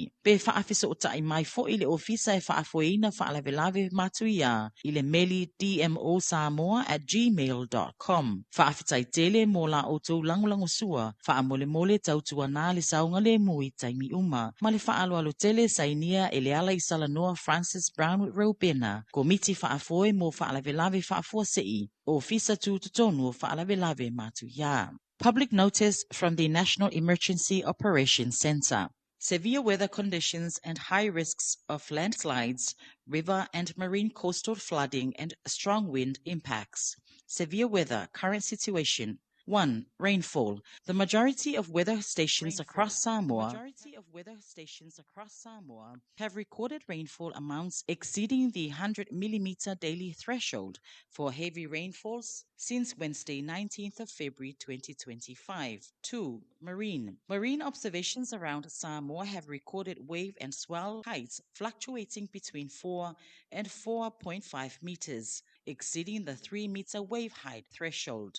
3. Wind observational data recorded wind speeds ranging between 55 to 60 kilometers an hour with higher gusts reaching 70 kilometers an hour since Tuesday, 18th of February 2025. Impacts. In response to the continuing severe weather conditions and impacts, the National Emergency Operations Center was activated on Thursday, 20th of February 2025 at 8:30 p.m. The NEOC urgently advises of the following high risks and precautionary measures for public safety. High risk of landslides. Residents living in high-risk areas, including commuters using public roads, are strongly urged to take necessary precautions to ensure safety. Residents are further advised to relocate to safer locations away from areas vulnerable to landslides. The use of public roads along vulnerable areas, particularly the East Coast Road of Upolu, Lauli'i, Luatuanu'u, Solosolo, Eva Sauluafata, and Lemafa, will be closely monitored by the Land Transport Authority. Road restrictions will be enforced for the safety of the traveling public. Members of the public are strongly advised to avoid unnecessary travel. Other vulnerable areas include Whangalua, Tuilamua Leipata, Palisi, Moamoa, and Safotu Sawai'i. 2. High risk of flooding. All river systems across Samoa have exceeded their thresholds for flood warnings. If heavy rains persist within the next 24 hours, communities around the high-risk areas are advised to relocate to safer locations. High-risk areas include ford crossings and flood-prone areas along Waisingano, Loimatau Apaula, Ngase, Fuluasou, Afenga, Tafitoala, Nuusuatia, Balauli, Safua, Sapapali'i, Saipipi, and Lango River or channel systems. 3. High risk of marine coastal flooding. Large waves and marine coastal flooding pose a significant threat to low-lying areas and beaches, increasing the risk of casualties and coastal inundation. Communities in low-lying coastal areas are advised to be vigilant and take extra precautions to ensure safety. 4. High risk of injury and danger to life from flying debris, as well as structural and property damage from strong winds and gusts. Power and utility outages, including water and mobile networks, are also highly likely to be interrupted. Safety measures. Keep updated with weather forecasts from the Samoa Met Office. Prepare an emergency kit with essential supplies, including food, water, medications, and important documents. Don't forget to boil drinking water. Check on your neighbors, especially the elderly and those with special needs, to ensure they are safe and prepared. Relocate to safer locations away from highly vulnerable areas to landslides, river flooding, marine and coastal flooding. Secure homes and properties from strong winds impacts. Restrict movement and use of public roads and fords located in areas highly vulnerable to landslides and flooding. Stay away from flooded rivers, beaches, and low-lying coastal areas, as well as damaged electricity lines. Report damaged electricity lines immediately to EPC. For assistance and support, please call New York on 997 or 32759 or 911, or contact us using our DMO Facebook page and email dmosamoa@gmail.com. Thank you for your cooperation. Please stay safe and remain vigilant. Malifa'alo Alutili, signed by Leala Isalanoa Francis Brown Robena, Chair Disaster Advisory Committee, National Emergency Operation Controller. Straight from the land of 685, Samoa. Tanangan melay. Fa'aw so le fiala mayar kayar ku IP. Mamoyala ku IP. So li fa pinga pala o magpasengot ya makar kaya ya. Farulong mo iulengal benga alaki may dungan loudspeaker. Fa-penga foi makul falalanga. Kumakaya alu story ay ku IP ya. Ya fa-fiala ngay mangingwa so sembe. Fofongo Samoa de 2AP.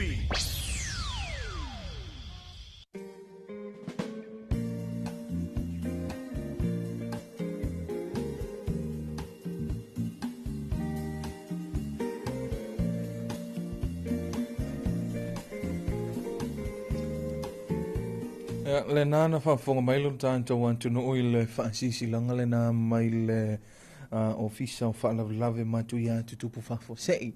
Ia, e ala fo i le whaantu whaasisi langa me se fo i le lantu whaasila longa. Awa lawa le nofu sila fia ia lo tātou antu no. Ia, o vahenga e au na malamalama i tūlanga.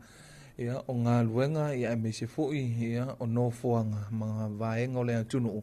Ia ave ele saunga le mu ia malapa ta i mai fo i mantu ina mai fo tuanga ia ile nei fo i taimi o le lo wa le tau mo si fia vole tanto wantu no ia wa palasi fo i le timu ia mo i lava le o malosi ile tulanga fo ile le o le na o le ma ulu ia wa to lava le savili ia vi ia le tu o lo fa pena lava ona ia au fantasi mai tanto ile nei fia fifa pena lava ona malu tiama malu pui a foi ia le ta o toi foi to fanga ia o le tanto wantu no ia me se foi fa saunga mo le nei fiafi o le taimi le tau tu le nanga le si fongo sa mo le tu ep le nei o an 20 minute o te ali tu lance full tasi ia mo le sila fia fo le tanto wantu no ia se tasi nei o fa salaunga ia le fansi silanga foi mai le pulengo le sua vai ia ono le motu si ai o le au nanga sua vai ia inisio no fuanga ia lo fa pe mai o motu si antu le au nanga tau sua vai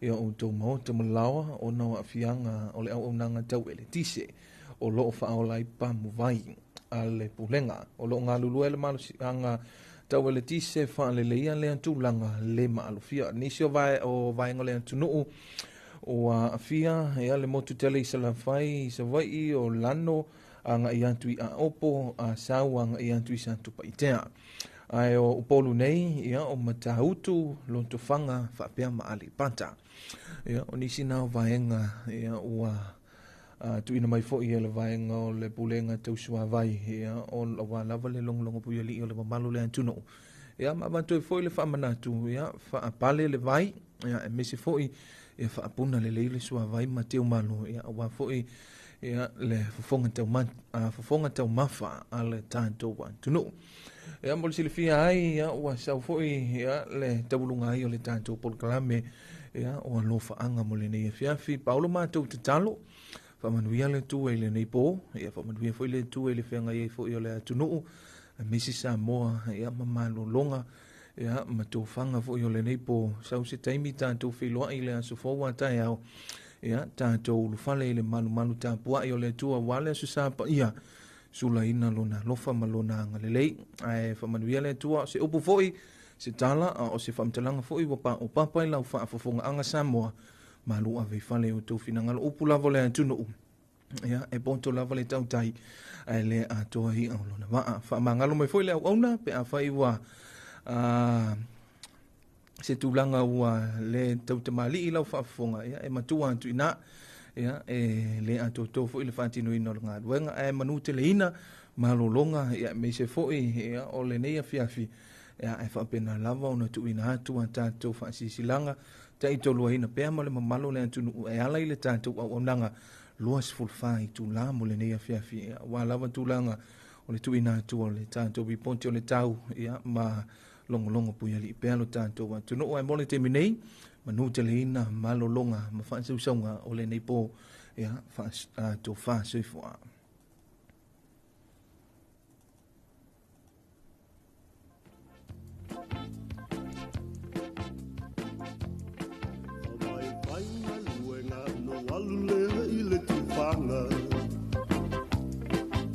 So te peo moli ma ua ama te loa o le ata. Ai ina ua faa